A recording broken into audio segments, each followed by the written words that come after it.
கிறிஸ்துவுக்குள் எப்பொழுதும் எங்களை வெற்றி சிறக்க பண்ணி எல்லா இடங்களிலேயும் எங்களைக் கொண்டு அவரை அறிகிற அறிவின் வாசனையை வெளிப்படுத்துகிற தேவனுக்கு ஸ்தோத்திரம்.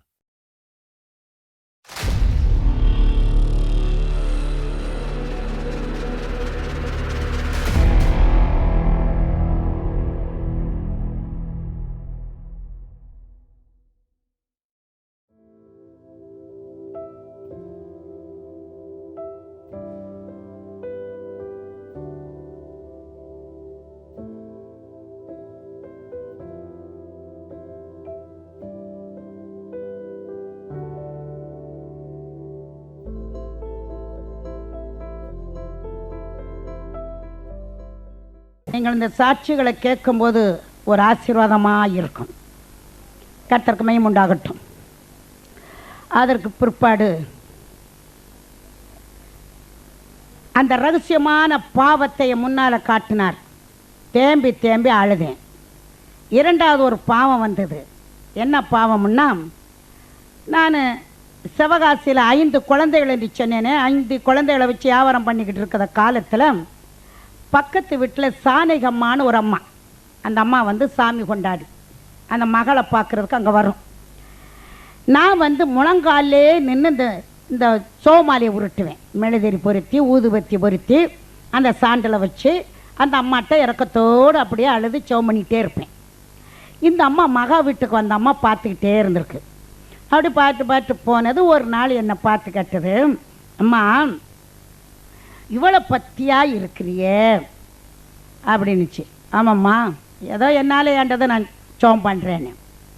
அம்மா அந்த அம்மா சொன்னாங்க, என்னோட கூட வாயாவும்மா, இன்னும் நீ ஆசீர்வாதமாக இருப்பாயாவும்மா ஆனிச்சு அந்த அம்மா. இல்லைம்மா, இல்லை நீ கூட வா. நானும் மாட்டேன்னு சொல்லிட்டேன். ஒரு நாள் எங்கள் வீட்டுக்காரர் வந்தார். அவரை பார்த்து, தம்பி என் கூட அனுப்பி வைப்பா, நான் சில கோயிலுக்கெல்லாம் போகிறேன், அவன் நல்லா பத்தியாக கும்பிடுறா, இன்னும் அவளுக்கு நல்ல ஒரு ஆசீர்வாதம் கிடைக்கும், பிள்ளைகளுக்கெல்லாம் ஆசீர்வாதம்ப்பா ஆணிச்சு. இவர் இருந்துக்கிட்டு, கோயிலுக்கு தானே யாம கூப்பிட்றாங்க, ஒரு பெரிய மனுஷி, போயிட்டு வா 600 ரூபாயை கொடுத்து போக சொல்லிட்டாரு. நானும் வேலை பண்ணிட்டு போனேன். எல்லா இடமும் சுற்றினேன். ஊரெல்லாம் சுற்றி என் பேர் முத்திட்டு வந்தேன். அன்னைக்கு அது வந்து நிற்குது. அவங்க வந்து நிற்கிறாங்க, எல்லாம் நிற்கிறாங்க, வரிசையில் நிற்கிறாங்க. பார்த்தேன், இது என்னப்பா, இது என்னப்பான்னு நான் போய் எங்கெங்கே நின்னாலும் அவங்கெல்லாம் வந்து நிற்கிறாங்க. ஆள ஆரம்பித்தேன், கதற ஆரம்பித்தேன். பதில் ஒன்றும் தெரியல. அடுத்து 3வது ஒரு பாவம் வந்துருச்சு. 3வது பாவம் வந்த உடனே 3வது பாவத்துக்கு மெட்ராஸுக்கு வந்துட்டோம் வியாபாரத்துக்கு. இந்த பாவம் வந்து நின்றுது. அப்போ அதை சொல்லி அழுதேன், இதெல்லாம் ஒரு பாவம் ஆண்டவரே ஆன்னு. பாவம் தானுது. என்ன பாவம்? கடையில் வேலை செய்கிற பையன் ஒவ்வொருத்தருக்கும் ஒரு வேலை கொடுத்துருந்தாரு. ஒரு பையன் வந்து மலையாளி, வாலியமான பையன், நல்ல உயரமாக இருப்பான். அவனுக்கு வேலை பாலை காய்ச்சி எடுக்கணும். அண்டாவில் பாலை காய்ச்சி பக்குவமாக எடுத்து வைக்கணும், எதுவும் படாமல். அந்த பாலை காய்ச்சிக்கிட்டு இருந்த பையன் ஒவ்வொரு அண்டாவாக இறக்கி வச்சான். 3வது அண்டாவில் கை சுட்டு விட்டுட்டான். பால் வந்து குப்பரை விழுந்துருச்சு. நான் மெத்தையில் இருந்து எங்கள் வீட்டுக்காரர் வெளியே போனார்னா, ஒரு சுரங்கம் மாதிரி ஒன்று இருக்கும், அது ஒரு சென்னல் மாதிரி. அங்கே திருட்டுத்தனமாக சாப்பிட்றது என்ன செய்கிறாங்களோ அதெல்லாம் அங்கே கண்டுபிடிக்கிறதுக்கு அங்கே ஒன்று உண்டு. நான் என்ன செய்வேன், இவர் வெளியே போன பிற்பாடு அங்கே கொஞ்சம் கவனித்து பார்த்துட்டே இருப்பேன். கடையில் பிரியாணியை பிளேட்டில் வச்சுக்கிட்டு தெரியாமல் சாப்பிட்றவங்க உண்டு, கறிகளை அள்ளி போட்டு திங்கிறவங்க உண்டு, புரோட்டா ஊற்றி அள்ளி வச்சு திங்கிறது உண்டு. இப்படியெல்லாம் இருக்கும். இது நான் என்ன செய்வேன், பார்த்துக்கிட்டே இருப்பேன். பார்த்துக்கிட்டு கடகடான்னு போடுவேன். சாப்பிட நேரத்துக்கு போவேன். என்னடா கூட சாப்பிட்றீங்களா? அவ்வளோதான், முதலாளி ஓட்டே ஆண்டி தான், நீங்களே தின்றியோல்கெல்லாம் அப்படி இருந்தாலும் மூச்சு கடாமல் இருப்பாங்க. இவர் வரையும் சொன்னால் இவர் சொல்லுவார், அவங்க சாப்பிட்டதோடு தான் மிச்சம் பாரு. ஆனால் எங்கள் வீட்டுக்காரர் நல்ல மனுஷங்க, இதெல்லாம் நீ கண்டிசப்படுத்தக்கூடாது. அவங்க சாப்பிட்டது போக தான் மிச்சம் ஆகுமா. அவங்க எவ்வளோ சாப்பிட்றாங்களோ சாப்பிட்டும். அவங்க மனசு வச்சு எனக்கு கொடுத்தா தான் நான் வியாபாரத்தில் விருத்தி அடைய முடியும்.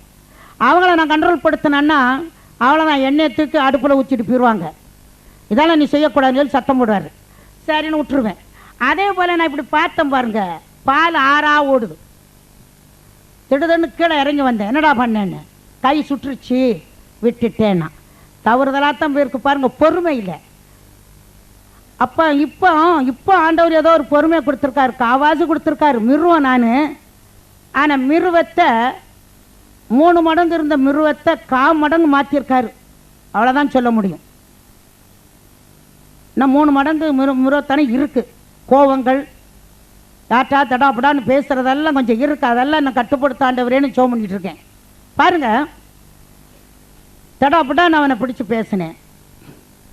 பேசிட்டு முதலாளி வருவார், கணக்கு பிடிச்சிட்டு போ ஆன்னு சொல்லி டெங்குப்பட்டி தூக்கி தூர எறிஞ்சேன். அவனை ஒரு அடி அடித்து வெளியே அனுப்பிட்டேன். இது அன்னைக்கு காட்டுறதுங்க. பால் கொட்டி இருக்கு, ஆனால் அந்த பையனை அடித்ததை காட்டினார். ஆண்டவரே இது ஒரு பாவமானு. பாவம்தான், எனக்குள்ளே சொல்லுதுங்க, பாவம்தான். ஐயோ என்னை மன்னியோன்னு.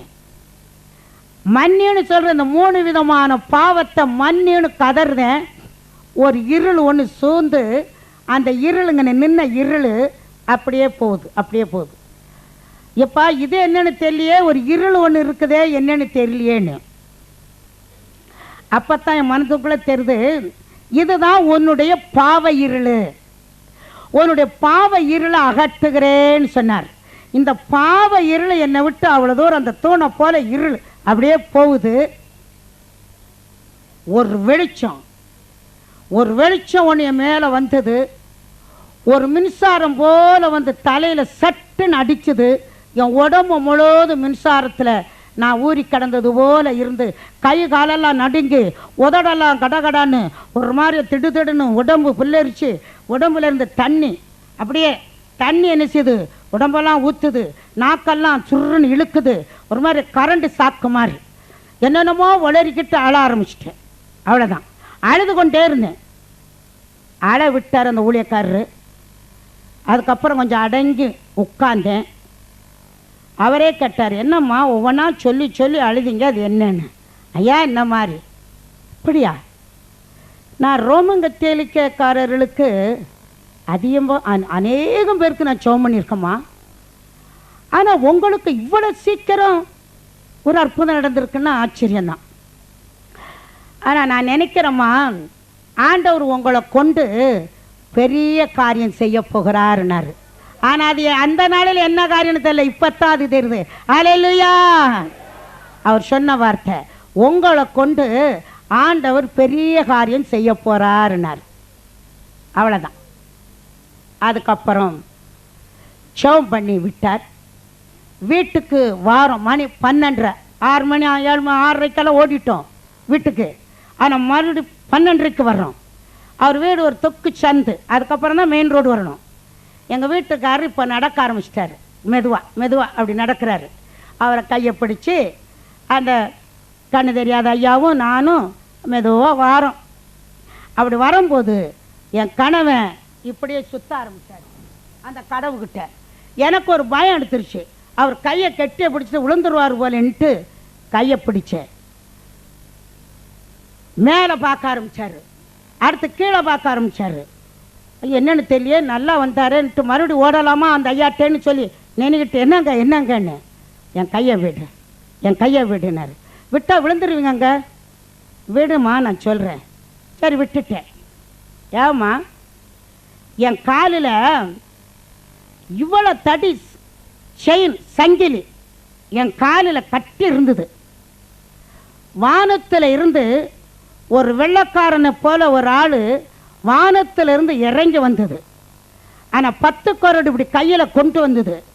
என் காலில் இருக்கிற விலங்க 10 கொரடை காலில் இருந்து அப்படி கட்டக்குன்னு உடைச்சது. ஆமா, அந்த ஆள் மாயமா மறைஞ்சிருச்சு. அவரைத்தான் நான் பார்க்கிறேன் யாவமானாரு. ஹல்லேலூயா, என் தேவனுக்கு மகிமை. ஹல்லேலூயா. எனக்கு உடம்பெல்லாம் புல்லரிச்சிருச்சு. அவரைத்தான் பார்க்கிறேன் யாவமான்னு சுற்றி சுற்றி பார்க்குறாரு, மேலே பார்க்குறாரு, கீழே பார்க்குறாரு. அவரைத்தான் பார்க்குறேன், காணும், மாயமா மறைஞ்சிருச்சே. அப்போ நான் என்ன வார்த்தை சொன்னேன் தெரியுமா? அவ்வளோ நாள் வரைக்கும் மாதா காப்பாத்தினான்னு சொன்ன வாய், அவர் சொன்ன பிற்பாடு ஆண்டவர் உங்களை காப்பாத்திட்டாருன்னு சொன்னேன். அல்லேலூயா. என்னுடைய வாய் கட்டும் அறுக்கப்பட்டது, ஆண்டவர் காப்பாத்தினார். அவ்வளோதான். வீடு வந்தோம், 4ஆம் நம்பர் பஸ் ஏறணும், கல்மண்டபத்தில் இறங்கணும், அதோடு நடந்து வந்தோம். வீட்டுக்கு வந்தார், பாத்ரூமுக்கு போனார். ஒன்றுக்கும் வெளிக்கும் தான் போகாத அவருக்கு வியாதி. பாத்ரூமுக்கு போனார். அடுத்து என்ன சாப்பிட சொன்ன, வேண்டாம் எனக்கு சோறு, ஆனால் எனக்கு தூங்கணும் போல இருக்கு. படுத்துட்டாரு. மொத்தம் 2 ரூமு தான், கிச்சன் ரூம் ஒன்று, முன் ரூம் ஒன்று. அதில் படுத்துட்டாரு. நான் கிச்சனுக்கிட்ட போய் உட்கார்ந்து கொண்டு பார்த்துட்டே இருந்தேன். 1:30 படுத்தார், 5:30 எந்திரிச்சாரு. அதே இடத்துல முகத்தை கழுவிட்டு அதே இடத்துல நிலக்கண்ணாடி, அந்த முகத்தை துடைக்கிறதுக்காக டவுல் எடுத்து நிலக்கண்ணாடியில் துடைக்க போனார். துடைக்க போனவருக்கு, யாவம்மா இங்கே ஓடியா, இங்கே ஓடியா, ஓடியான்னு கூப்பிட்டாரு. நான் என்னென்னு தெரியலன்ட்டு ஒட்டமாக ஓடி வந்தேன். கிச்சன் ரூம்லேருந்து முன் ரூப்புக்கு ஓடி வந்தேன். என் முகத்தை பாருனார், பார்த்தேன். என் கையை பாருனார், பார்த்தேன். என் காலை பாருனார், பார்த்தேன். யாவம்மா சாதாரண மனுஷன் சும்மா சவம் பண்ணி விட்டாரு, எவ்வளோ பெரிய விடுதலை பெற்றியா. என் முகத்தில் இருந்த முகத்திலலாம் தண்டு தண்டாக இருந்ததெல்லாம் போயிடுச்சு. எனக்கு உடம்பே லேசாக இருக்கு. ஆகுமா வெளியே வந்தார். அப்படியே அப்படி வந்தார், பார்த்தாரு. நான் வந்து பத்தியாக கும்பிடலை, ஆனால் நீ நல்ல சோமன் இல்லை, உன் பத்திக்காவது இது விடுதலை கொடுக்கணுமா கொடுக்கக்கூடாதா? கொடுக்கணும். ஏன் கொடுக்கலை எனக்கு தெரியல. சேர் ஒன்று, அது மேலே ஒரு சேரை தூக்கி போட்டார். தூக்கி போட்டு மேலே ஏறினார். 60 போட்டா, ஒரு அம்மாமார் தான். 60 போட்டாவும் எடுத்தார், கலட்டி வச்சாச்சு. மறுநாள் வர சொன்னார். அதே போல் போனோம். ஆச்சரியப்பட்டார் அந்த ஊழியக்காரர். அப்படியே அந்த வீடுகளுக்கு போக ஆரம்பித்தோம். அதே அந்த ஒரே ஐயாட்டத்தான் செவத்துக்கு போனோம். அவர் ஒருவரே சத்தியத்தை சொல்லி எங்களை வழி நடத்த ஆரம்பித்தார். அதுக்கப்புறம் தொடர்ந்து அங்கே போய் கொண்டிருந்தோம். சத்தியத்தை அருமையாக விளக்குனார். அடுத்து எங்கள் வீட்டுக்கு ஷோம் பண்ண வாங்க ஐயான்னு கேட்டேன். வாரேன்னு ஒத்துக்கொண்டார். ஒரு 10 மணிக்கு வாரேன்னு சொன்னார். அதே போல் வந்தார். 10 மணிக்கு கடைக்குள்ளே, ஏன்னா கடையெல்லாம் மூடியாச்சா, கடைக்குள்ளே வந்து ஷோம் பண்ண கடையை திறக்கலான்னு கடைக்குள்ளே வந்தார். நான், என் குழந்தைகள், என்னுடைய தங்கச்சி பொண்ணு ஒன்றும் ஒரே பையன், இந்த 2 பேர் தான். அப்போது 2 பேரும் அங்கே என்னிடத்துல இருக்கிறாங்க. அப்பொழுது செவித்தோம். அவர்கிட்ட கேட்டேன், எப்படியா செவிக்கிறதுன்னு. அப்பொழுது எப்படி செவிக்கலாம் என்று கேட்கும்போது, நீங்கள் ஸ்தோத்திரமே பண்ணுங்க, இயேசுவின் ரத்தம் ஜெயமுன்னு சொல்லுங்க, இயேசுவின் ரத்தம் ஜெயமுன்னு சொல்லுங்க, இதை தான் உங்கள் செவம், நான் வந்துடுவேன்னு சொன்னார். அதே போல் நாங்கள் செவித்து கொண்டே இருந்தோம். அந்த ஐயா வந்தார். வந்து எங்களோட முட்டி போட்டார், செவித்தார். அடுப்படியில் போய் செவித்தார். அங்கங்கே போய் செவம் பண்ணார். எல்லா இடம் வந்தார். அடுத்து எங்களோட வந்து உட்கார்ந்து எல்லாருடைய தலையிலையும் கை வச்சார். எல்லாரும் நல்லா இருந்தோம். என் தங்கச்சி பொண்ணு 11 வயசு பொண்ணு, சின்ன குழந்தை, அந்த பொண்ணு தூங்கிருச்சு. அப்பொழுது நான் அந்த குழந்தைய எழுப்பி, இதுக்கு ஒரு ஆசீர்வாதம் பண்ணுங்க ஐயா, இந்த குழந்தை தூங்கிருச்சுன்னு. அவர் சேரில் உட்காந்துட்டார். அந்த குழந்தைய எழுப்பி கொண்டு வந்து அவர் பக்கத்தில் உட்கார வச்சேன். முட்டி போடுமா அப்படின்னாரு. அந்த குழந்தை முட்டி போட்டது. முட்டி போட்ட உடனே இயேசு ரத்தம் ஜெயம், ஆண்டவரே அந்த குழந்தைய ஆசீர்வதியோன்னு சொன்னார். அப்படி தலையில் கை வச்ச உடனே அப்படின்னுது, அப்படின்னுது. அந்த குழந்தை வாயிலிருந்து வருது. எங்களுக்கு கொஞ்சம் பயமாயிருச்சு. அடுத்து உஸ் உஸ் அப்படின்னுது. என்னடா அந்த மாதிரி, அப்படி கையை ஒரு மாதிரி முறிக்குது. அந்த ஐயா பார்த்துட்டு அவருடைய பேக்கில் இருந்த தேங்காய் எண்ணெய் கொஞ்சம் எடுத்துகிட்டு வந்து கண்ணிலையும் நெத்திலையும் வாயிலையும் ஊற்றினார். ஐயையோ எரியுதே, காந்துதே அப்படின்னது. பிசாச வெளியே வா அப்படின்னாரு. எங்களுக்கு அனுபவமா, ஐயோ குழந்தைய போய் பிசாசுன்னு சொல்கிறாருன்னு எங்களுக்கு எல்லாத்துக்கும் பயம் ஆயிடுச்சு. பயம் ஆன உடனே அடுத்து சாசே நீ யாரு? அப்போ அது சொல்லுது, அந்த குழந்தை மூலியமாக வருது, சொல்லுது, நான் 6 வருஷமாக அந்த கடையை குடியை கெடுத்து கொண்டு இருக்கிறேனே, உனக்கு தெரியாதான்னு கேட்டது. பிசாசே எனக்கு தெரியாது. 6 வருஷமா நீ என்ன செஞ்சு கொண்டிருந்த? கறி டேஸ்டெல்லாம் உரிவேன், கறி முடி சுத்தி பண்ணி வச்சது நான் தான், இந்த கடையில் வியாபாரம் இல்லாமல் பண்ணினது நான் தான். எங்க இருந்து வந்த? இயேசுவின் நாமத்தில் யார் அனுப்புனா ஆன்னு கேட்டாரு. அப்ப அந்த பிசாசு சொன்னது, 5 பேர் சேர்ந்து என்ன அனுப்புனாங்க, நான் வந்தேன். அடுப்புல தகடு வச்சிருக்கேன், கல்லாவில் தகடு வச்சிருக்கேன், வடை போடுற பீரோரில் தகடு வச்சிருக்கேன், எடுத்து கொடுக்குற இடத்துல தகடு வச்சிருக்கிறேன், வாசப்படியிலும் தகடு வச்சிருக்கிறேன், 5 தகடு வச்சிருக்கேன்னு சொன்னது. சரி, எதுக்காக வச்ச? இந்த கடையை கேட்டாங்க. 5 பேர் சேர்ந்து நான் நடத்துகிறேன் நினச்சினாங்க, நீ தனிப்பட்ட முறையில் இன்னொரு இடத்துல வை, ஒரு ராசிக்கெல்லாம் நடக்கும் ஆன்னு கேட்டாங்க. நான் கொடுக்க மாட்டேன்னு சொன்னான். அதனால 5 பேர் சேர்ந்து வச்சிட்டாங்க. சரி, அதுக்கப்புறம் நீ அவருக்கு என்ன பண்ணி வச்சிருக்க? இயேசுவின் நாமத்தில் அந்த ஆளும் சாவணும், குடும்பமே அழியணும்னு வச்சேன், அழிஞ்சிட்டா தான் அவன் போவான்னு. உங்ககிட்ட வந்துட்டாங்க, அதனால் அழிக்க முடியல. அப்படியா? சரி, இப்பொழுது இயேசுவின் நாமத்தில் பாதாளத்துக்கு போகணும் ஆன்னு சொல்லி அவர் செவிக்க ஆரம்பித்தார். செவிச்சிட்டு ஒவ்வொரு பிசாசும் ஒவ்வொன்று சொல்லி போனது. ஒரு பிசாசு சொன்னார், நீ போகிறங்கிற அடையாளம் எனக்கு வேணும், அடையாளம் வேணும் அப்படின்னு சொன்னார். அந்த பிசாசு அடையாளம் பண்ணிட்டு போகிற பிசாசு என்ன செஞ்சதுன்னா, வடை போடுற பீரோவில் தள்ளி விட்டு அடியில் நல்ல இப்படி தரைய ஒரு ஆள் உள்ள கீழே பூமிக்குள்ளே போகிறது மாதிரி ஒரு புடவாக்கி பீரோவில் தள்ளி விட்டுட்டு போச்சு. ஆனால் ஒவ்வொன்றும் ஒவ்வொரு விதத்தை சொன்னது, தகுடு வச்சது எல்லாம். பிரியமானவர்களே, அப்பொழுது எல்லாம் ஆள ஆரம்பித்தோம். அப்பொழுது எல்லாம் ஆள ஆரம்பித்தோம். தேம்பி தேம்பி அழுதோம். கர்த்தருக்கு மகிமை உண்டாகட்டும். அன்றைக்குத்தான் நான் தேவனோடு, அன்னைக்குத்தான் நான் ஏசப்பாட்ட நீ நன்றி உள்ள இருதயத்தோடு நான் சொல்ல ஆரம்பித்தேன். வாழ்ந்தாலும் உமக்குள்ள, நான் செத்தாலும் கூட உமக்குள்ள தான் சாவேன் அன்னைக்கு சொல்ல ஆரம்பித்தேன். அடுத்து ஒன்று சொன்னேன், ஆண்டவரே இவ்வளவு பெரிய அதிசயத்தை நீர் செய்த மட்டுக்கும் உமக்குள்ள நாங்கள் நிலைத்திருக்கோப்பான்னு சொன்னேன். அது என்னமோ என்ன அறியாமல் அந்த வார்த்தை சொன்னேன். ஆனால் எனக்கு ஒரு சந்தோஷம். என் குடும்பத்தில் ஒரு 4 விதமான கட்சிகள் இருந்தது. அன்னைக்கு காணப்பட்ட ஒவ்வொரு பிள்ளைகளும் ஒவ்வொரு விதமான கட்சிகள்.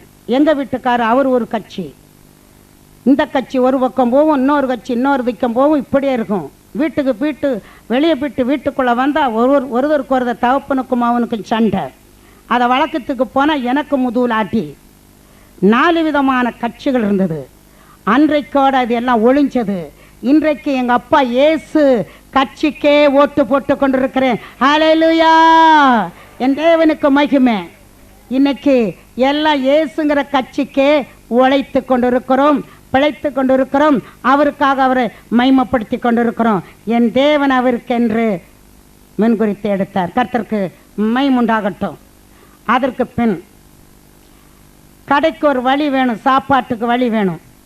வீட்டில் உள்ள பொருள்களை ஒவ்வொன்றாக விற்று சாப்பிட்டோம். முதலாவது வீட்டில் உள்ள பொருள் 1 வருடமாக விற்று சாப்பிட்டோம். கடையில் ஓட்டல் உள்ள சாமானை விற்று சாப்பிட்டோம். 2 வருஷமாக வேலையும் செய்யலை, ஒன்றும் செய்யலை. ஆனால் பொருளை ஒவ்வொன்றா விற்று விற்று விற்று விற்று சாப்பிட்டு முடித்தோம். கடைசியில் ஒன்றுமே இல்லை. என்ன செய்கிறதுன்னு எங்களுக்கு ஒன்றும் தெரியலை. அப்பொழுது நான் அதிகமாக செவிக்க ஆரம்பித்தேன். அந்த ஐயா விட்டையும் செவத்தை விடுறதில்லை. அப்படி செவிக்கும்போது எனக்குள்ள நான் ஆண்டவர்கிட்ட கேட்க, ஆண்டவரே எனக்குன்னு ஒரு கோயிலை காட்டும், எனக்குன்னு ஒரு கோயிலை காட்டும் ஆன்னு சொல்லி செவித்து கொண்டே இருந்தேன். இயேசுவை அந்த ஐயா வீட்டுக்கு போய் 3 வருடமாக ஏற்றுக்கொண்டுட்டோம். 3 வருடமாக எங்களுக்காக சத்தியத்தை சொல்கிறாரு. ஆனால் நான் அவர்கிட்ட கேட்குற ஆண்டவர்கிட்ட எனக்கு ஒரு நல்ல கோயிலை காட்டணும்னு. இப்படியே நான் செவித்து கொண்டு இருக்கும்போது கிளமேலூர் ரோடு, தெம்மடல் சந்து, பெரிய பெரிய மரங்கள் இப்படி காட்டினார். அது எங்கே இருக்குன்னு எனக்கும் தெரியல. அப்பொழுது அந்த ஐயாட்ட போய் நான் சொன்னேன், இந்த தரிசனத்தை நான் உங்களுக்கு செவிக்கிறேன்னு சொல்லிவிட்டார். அடுத்து ஒரு நாள் அவர் சொல்கிறார், நல்லது கெட்டதுக்கு நமக்கு ஒரு சபை வேண்டும், அதனால் உங்களுக்காக ஒரு சபைக்காக நான் செவம் பண்ணிக்கிட்டு இருக்கேன்னு சொன்னார். அதே போல் அந்த ஐயாவும் அதிகமாக செவித்தார். தேவனுடைய ஆவியானவர் அவரோடு காதில் பேசுகிற ஒரு சத்தம். அப்பொழுது அவர் எங்கள் வீட்டுக்கு வந்தார். அம்மா, நான் உங்களுக்காக அதிகமாக செவித்தேன். பரசபாகம் ஓட்டல் கார்டன் பாஸ்டர் சுந்தரம்னு சொல்லி ஒரு சத்தம் வந்தது. ஆனால் உங்களுக்கு உங்களுடைய ஒரு ஐக்கியத்தில் நீங்கள் இருக்கணுமானா ஒரு சபை உங்களுக்கு தேவை, அந்த சபை ஐக்கியம் உங்களுக்கு தேவை. ஆனால் பாஸ்டர் சுந்தரம்னு சொல்லிவிட்டார். அட்ரஸ் கொடுத்தார். அதே போல் நாங்கள் போனோம். அங்கே போக போக அந்த மரத்தை போன அன்னைக்கு பார்த்தேன். நான் கண்ட தரிசனம் அங்கே இருந்தது. அதற்கு பின் சபைக்கு போய் கொண்டிருந்தோம். அப்பொழுது பாஸ்டர் சுந்தர ஐயாட்ட எனக்குள்ள ஒரு எப்படின்னா, செவிக்கும் போது நீ முழுக்க ஞானஸ்தானம் எடு, நீ முழுக்க ஞானஸ்தானம் எடுனே வரும். நான் சொல்லுவேன், ஆண்டவரே நான் குழந்தையில ஞானஸ்தானம் எடுத்துட்டேன், இனிமே என்ன எடுக்கணும் அப்படியே சொல்லுவேன். இல்லை நீ முழுக்க ஞானஸ்தானம் எடு அப்படி வரும். இப்படியே ரொம்ப நாள் என் உள்ளத்தில் வந்தது. உடனே நான் போய் பாஸ்டர் சுந்தர ஐயாட்ட போய், ஐயா நான் ஞானஸ்தானம் எடுத்துக்கிடுறேங்க ஐயா அப்படின்னு. அதெல்லாம் நான் கொடுக்க மாட்டேன். இப்போ தான் வந்தீங்க, ரோமகத்தியலுக்குன்னு வந்திருக்கீங்க, இப்போ 7 மாதந்தாவது என் சபைக்கு, நான் உங்களுக்கு கொடுக்க மாட்டேன், கொஞ்சம் நாள் ஆகட்டும் சரின்னு விட்டுட்டேன். அப்பொழுது ஆண்டவர்கிட்ட செவித்து கொண்டே இருந்தேன். 7 மாதம் ஆனது. அந்த பாஸ்டரே சொன்னார், ஞானத்தான் எடுத்துக்கொள்ளுங்கன்னு. அந்த வார்த்தை கீழ்ப்படிந்தோம். நான் என் கணவனும் ஞானத்தான் எடுத்தோம். முதலாவது எடுத்தது நாங்கள் 2 பேர் தான். எடுக்கும்போது நான் அந்த முழுக்க ஞானஸ்தானம் எடுத்து தண்ணியை விட்டு மேலே ஏறி வரும்போது யாரோ ஒருவர் 1 லட்சம் ரூபா பணம் கொடுத்தா எப்படி இருக்குமோ அதே போல எனக்கு யாரோ ஒருவர் ஏதோ ஒரு கொடுத்தது போல ஒரு காட்சி என் கண்ணு முன்னாலே. நான் அப்படியே 2 கைட்டு வாங்கினது போல காட்சி. அந்த உடனே ஒரு சந்தோஷம். அதற்கு பின் அந்த நிறைவான சந்தோஷத்துக்குள்ள ஞானத்தான் எடுத்த உடனே வெளியே வந்தேன். அதுக்கப்புறம் செவித்து கொண்டே இருந்தேன். அது ஒரு 6-7 மாதம் ஆகிட்டது. ஞானத்தான் எடுத்து இன்னும் 7 மாதம் ஆகிட்டது. அப்படி இருக்கும்போது அவர் சாமி சுந்தரம் ஐயா அவர்கள் சொன்னார்கள், பரிசுத்தாவி பெற்றுக்கொள்ளணும் என்று இருக்கிறவர்கள் பெற்றுக்கொள்ளுங்க, பரிசுத்தாவி பெற்றுக்கொள்ளணும் இருக்கிறவங்க பெற்றுக்கொள்ளுங்க அப்படின்னாரு. நாங்கள் அரையும் குறையுமா என் காதில் விழுந்தது, என்னுடைய கணவனுக்கும் அரையும் குறையுமா விழுந்தது. ஞாயிற்றுக்கிழமை முடித்து விட்டு ஐயா என்னமோ சொன்னாரே அப்படின்னு கேட்டேன். ஏதோ பெற்றுக்கொள்ளுங்கன்னு சொன்னார். யாவம்மா எனக்கு அதான் கேட்டது, பெற்றுக்கொள்ளுங்கன்னு. அதான் என்னன்னு தெரியல, ஆனால் நம்ம போகலாம் 3 மணிக்கான். அதாங்க நம்ம வேளாங்கண்ணியில் அச்சுத்தண்டை இதெல்லாம் கொடுக்குறாங்களா, அதுபோல் கொடுப்பாங்க போல், நம்மளும் பெற்றுக்கொண்டு வரலாம் வாங்கன்ட்டு போயிட்டேன். அங்கே போனால் எங்களுக்கு முன்னால் கூட்டம், ஏகப்பட்ட கூட்டம். ஆனால் உள்ளே நுழைய முடியல. நாங்கள் படிக்கட்டில் ஓரமாக நின்று கொண்டிருந்தேன். எங்கள் வீட்டுக்காருக்கு இடம் கிடச்சிருச்சு, ஆம்பளை பக்கம் போயிட்டார். நான் அந்த படியில் மாத்திரம் கொஞ்சம் நின்று கொண்டு முழங்காடு படிட்டு கொண்டு அரை முழங்காடு படிட்டு நின்று கொண்டிருந்தேன். அப்பொழுது பரிசுத்த ஆவியானவரை பற்றி சொல்லி சாமசுந்தர ஐயா அவர்கள் சொல்கிறாங்க, பரிசுத்த ஆவியை பெற்றுக்கொள்கிறவர்கள் சீசர்களை இயேசு கிறிஸ்து அழைத்து, இதோ பரிசுத்த ஆவி உங்கள் மத்தியில் வருகிறது, இப்பொழுதே பெற்றுக்கொள்ளுங்க என்று சொன்னார். சீசர்கள் பெற்றுக்கொண்டார்கள். அதே ஆவியானவர் உங்கள் மத்தியில் இப்பொழுது இடைபடுகிறார், பெற்றுக்கொள்ளுங்க அப்படின்னு சொன்னார். எல்லாம் ஆவியில் நிரம்பி ஓன்னு கைதட்டி கூச்சல். அப்போ நான் பார்த்து விட்டு வேடிக்கை பார்த்தேன். இப்படியே பார்த்தேன். பார்த்த உடனே சாமு சுந்தர் ஐயா அவர்கள் அங்கே இருந்து என்னை பார்த்து விட்டார்கள். சில தாய்மார்கள் வேடிக்கை பார்க்கறது போல் பார்க்குறாங்க. அப்படி பார்க்க வேண்டாம், உங்களுக்கும் கிடைக்கும், ஆனால் கண்களை மூடிக்கொள்ளுங்க என்று சொன்னார். உடனே நான் கண்ணை மூடிக்கொண்டு அப்படியே அந்த இடத்துல நின்னேன். கொஞ்சம் எந்திரிச்சு நில்லுங்க எல்லாரும்னு சொன்னார். எல்லாரும் எந்திரிச்சாங்க. அப்படி எந்திரிக்கும் போது கொஞ்சம் இடம் கிடைச்சது. நானும் போய் கொஞ்சம் உள்ளே நுழைஞ்சி ஒரு இடத்துல நின்றுட்டேன். அதுக்கப்புறம் முழங்கால் படியிடும்போது என் பக்கத்தில் என்னை விட 2 பங்கு இருக்கும் ஒரு அம்மா.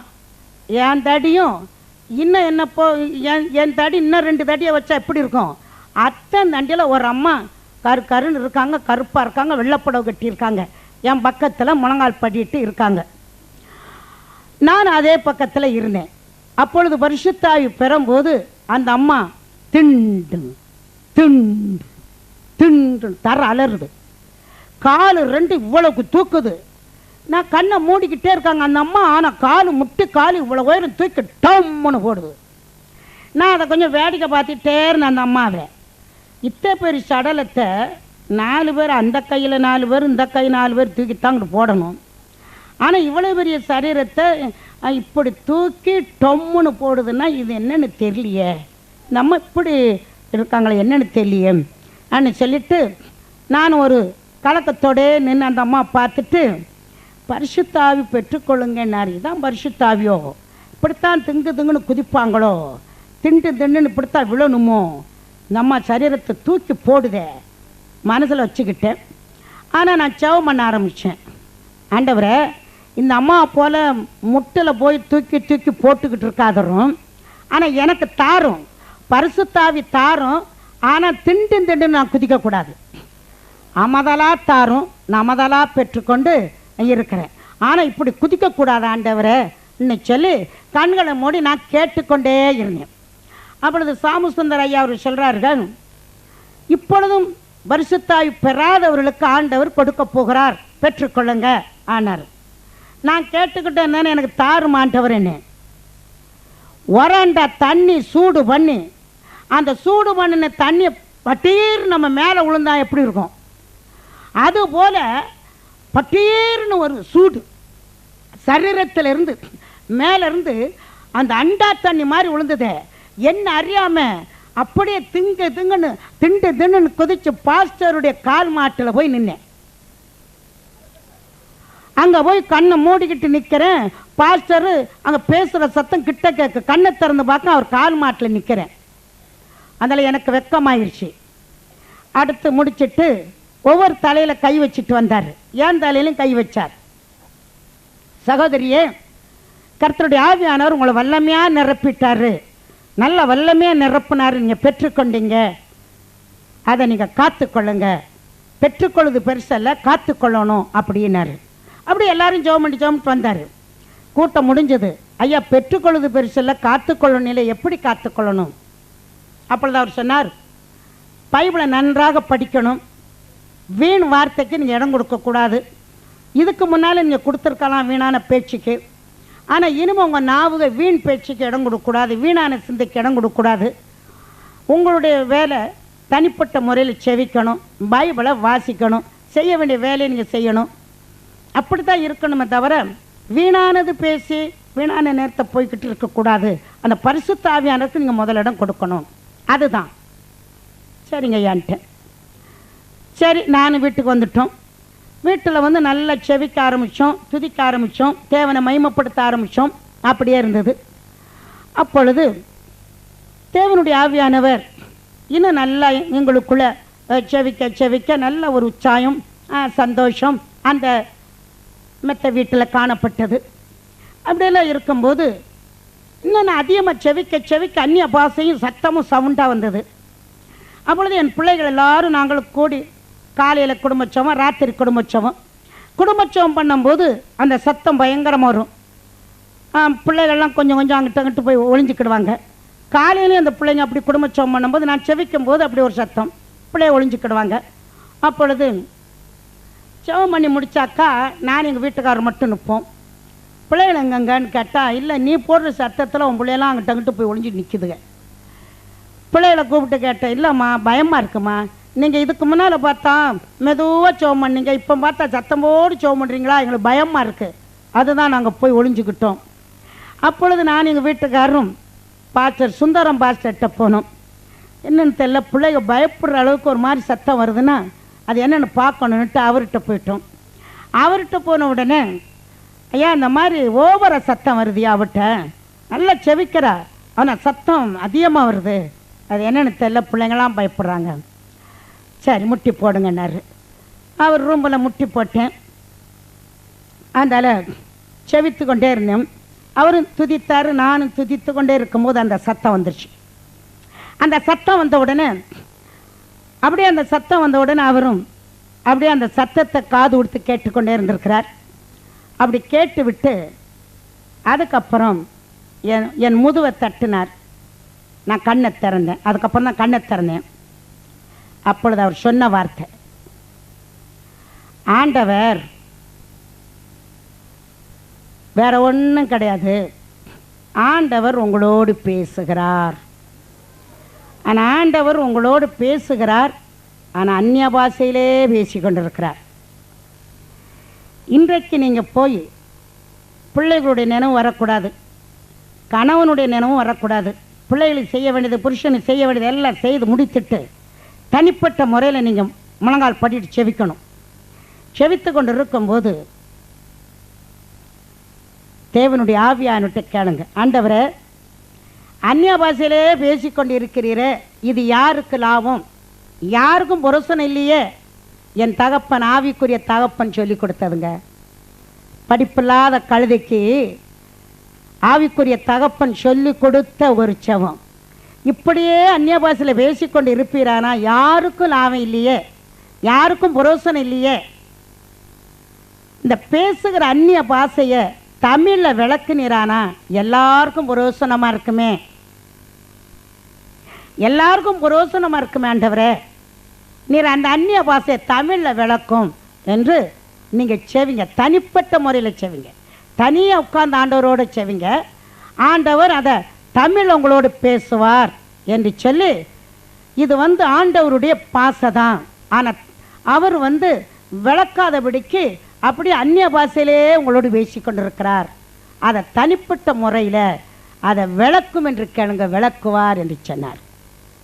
ஆண்டவர் தான் உங்களோட பேசுகிறார், வேற எந்த பாசையும் இல்லை, பயப்பட வேண்டாம். நேரம் வந்தேன், செய்ய வேண்டிய ஆக்கி பிள்ளைகளுக்கு போட்டேன். எங்கள் வீட்டுக்காரன் சாப்பிட்டார், ஒரு இடத்துல படுத்தார், பிள்ளைகளும் தங்கிச்சு. 1 மணி இருக்கும் மத்தியானம். தனியாக உட்கார்ந்தேன், செவித்து கொண்டே இருந்தேன். செவித்து கொண்டே இருக்கும்போது அப்படியே வானத்திலிருந்து ஒரு சத்தம் பாருங்க. ஆரம்பத்திலையும் வானத்திலிருந்து தான் ஒரு சத்தம், மகளே சாகாதேன்னு. அன்னைக்கும் பாருங்க வானத்திலிருந்து ஒரு சத்தம், வானம் கட்டபடா திடுபுடுன்னு ஒரு சத்தம். நான் அந்த பயந்துக்கிட்டு இருக்கிற மாதிரி இருக்கு. கட்டபடா கிடுபுடுன்னு ஒரு சத்தத்தில் ஒரு சத்தம் வருது பாருங்க, இயேசு சேவிக்கிறார், இயேசு குணமாக்குறார் சொல்லி ஒரு 3 விதமான வார்த்தை வருது. அந்த தமிழில் அந்த பாசை தமிழில் வருது. ஒரு 5-6 வித பாசைகள் தமிழில் வருது. எனக்கு அது ஒரு சந்தோஷமாக தெரியுது. அதே நேரத்தில் இன்னும் சில வார்த்தைகள் வருது. எனக்கு சந்தோஷமாக இருந்த உடனே எங்கள் வீட்டுக்காரரை போய் படுத்திருந்தவரை மெதுவாக எழுப்புனேன். ஏங்க கொஞ்சம் எந்திரிங்க. என்னையாமா பாஸ்டர் சொன்னார் இல்லையா, அதே போல் நான் செவிக்க ஆரம்பித்தேன். எனக்குள்ள ஏதோ ஒரு தமிழில் கொஞ்சம் விளக்குறது மாதிரி தெரியுது. அது என்னன்னு நீங்கள் கேளுங்களேன். நான் உள்ளே வர மாட்டேன், நான் வெளியே இருந்துக்கிடுறேன், நீ கதை மூடிக்கோ, நான் வெளியே இருந்தே கேட்குறேன்னு சொல்லி முதல் ரூமில் வெளியே இருந்துட்டார். நான் கிச்சன் ரூமில் தான் செவம் பண்ணுறேன், மற்ற 2 ரூமு தான். அதுக்கிட்ட செவம் பண்ணுறேன். மறுபடியும் செவம் பண்ணுறேன். மறுபடியும் அதே போல் வருது. முடிச்சுட்டு அவர் சொல்கிறாரு, எனக்கு கேட்டிங்களாங்கன்னு. ஏவம்மா, ஆனால் நல்ல தெளிவாக வருது. ஏவம்மா, இந்த மார்வாடியை பேசுகிறது மாதிரி பேசி தமிழில் சில வார்த்தையை கொடுக்கறது நல்லா தெளிவாக தெரியுது. நீ அப்படியே செவம் பண்ணு, அப்படியே செவம் பண்ணு, அப்படியே வந்துடும். பாஸ்டர் சொன்னது மாதிரியே நீ செய், அவ்வளோதான். பிரியமானவர்களே, இப்படியே கர்த்தருடைய ஆவியானவர் இடைப்பட்டு இப்படியே வந்து கொண்டு இருக்கும்போது இன்னும் தேவனுடைய கரத்தில் நான் அடங்கி உட்கார்ந்து 2 வருடமாக அந்த பரிசுத்தாய் பெற்று 2 வருஷமாக அதே ஓட்டல் மெத்தையில் செவித்து கொண்டே இருந்தேன். அப்படி செவித்து கொண்டு இருக்கும்போது ஒரு சொப்பனம். எப்போது ராத்தெல்லாம் செவிப்பேன். அப்படி செவித்து கொண்டு இருக்கும்போது ஒரு கட்டில் ஒன்று இருந்தது. அந்த கட்டிலில் முக்காடு போட்ட ஒரு அம்மா என்ன மாதிரி முக்காடு போட்டு அந்த கட்டிலில் உட்கார்ந்துக்கிட்டு இருக்காங்க. உட்கார்ந்துக்கிட்டு இங்கே பாருங்கள், இந்த புடவையை இப்படி தூக்கி இப்படி எடுத்துட்டாங்க. இப்படி எடுத்த உடனே இவ்வளோ அகலத்துக்கு கல் வச்ச நகை கழுத்தில் இப்படி கிடக்கு. அந்த கழுத்தில் வச்சிருக்கிற நகையினுடைய கல் என்னுடைய முகத்தை அப்படியே வெட்டுது. முகத்தில் வந்து அந்த ஒளி அடிக்கு. அப்போது நான் இந்த காட்சை பார்த்தேன். அப்பொழுது நான் ஏன் இப்படி நம்ம தான் எல்லாத்தையும் விட்டுட்டோமே, இது ஏன் இப்படி தெரியுதுன்னு சொல்லி நான் செவித்தேன். செவித்து கொண்டே இருக்கிறேன். அதே அந்த அம்மா சொல்லுது, அம்மா ராத்திரெல்லாம் நீ செவம் பண்ணா உன் உடம்பு என்னத்துக்கு ஆகும், என்னோட இந்த கட்டிலில் படுத்துருமா, நான் காலையில் ஒன்று நான் எழுப்பி விட்டுருவேன், அப்புறம் நீ செவி அட்டுமாம்மா என் கூட படுத்துக்கோ, ஆமாம் படுத்துக்கோ, இப்படியெல்லாம் செவிக்காத, உடம்பு என்னத்துக்காகும், செவி அப்புறமேல் செவி, வா என்கிட்ட படுத்துக்கோ வாம்மா. ஆனால் அந்த அம்மா சொல்லுது, எனக்கு அது சொன்ன உடனே பாருங்க நான் தூங்கணும் போல இருக்கு, அந்த அம்மா பக்கத்தில் படுக்கணும் போல இருக்கு. அப்படி ஒரு சோர்வு. அப்படி சோர்வு ஆகிச்சு. நான் என்ன செய்கிறேன், அப்படியே முழங்கால் நின்னவ அப்படி கீழே அப்படியே உட்கார்ந்தேன். அப்படி உட்கார்ந்துக்கிட்டு இருக்கேன். வானத்திலிருந்து ஒரு வல்லமை வானத்திலிருந்து வந்து அப்படியே ஒரு மின்சாரம் போல வந்து பாருங்க, மின்சாரம் போல வந்து என் சரீரத்தில் இறங்கின உடனே பிசாசே போ வெளியே அப்படின்னு. ஹல்லேலூயா ஹல்லேலூயா. பிசாசு அந்த வரத்தை பறிக்கிறதுக்கு எப்படி வந்தான் தெரியுமா? இன்னைக்கு அநேகம் பேர் பரிசுத்தாவி பெற்றுட்டு செவிக்காம தூக்கத்துக்கு இடம் கொடுத்து அது கொடுத்து பரிசுத்தாவி இழந்துட்டு உட்கார்ந்துக்கிட்டு இருக்கீங்களே, என் அப்பன் எனக்கு செய்த நன்மை. அங்க வானத்துல ஒரு சத்தம் வருது, என் அறியாம நான் சொல்றேன், பிசாசே வெளியே போ அப்படின்னு சொன்ன உடனே எங்க வீட்டுக்காரரு தடப்படா கட்டி தூங்கினவர் எந்திரிச்சு என்னை திட்டுறாரு. என்ன இப்படி சத்தம் போடுற, பார்க்குறவங்க என்ன நினைக்க மாட்டாங்க? இல்லைங்க இந்த மாதிரி இருந்தது அதனால தான். எனப்பன் அந்த பரிசுத்தாவியை காத்து கொள்ள கிருபை தந்தார். ஹல்லேலூயா. இல்லைன்னா அன்னைக்கே சாத்தம் பறிச்சு போடுவான்.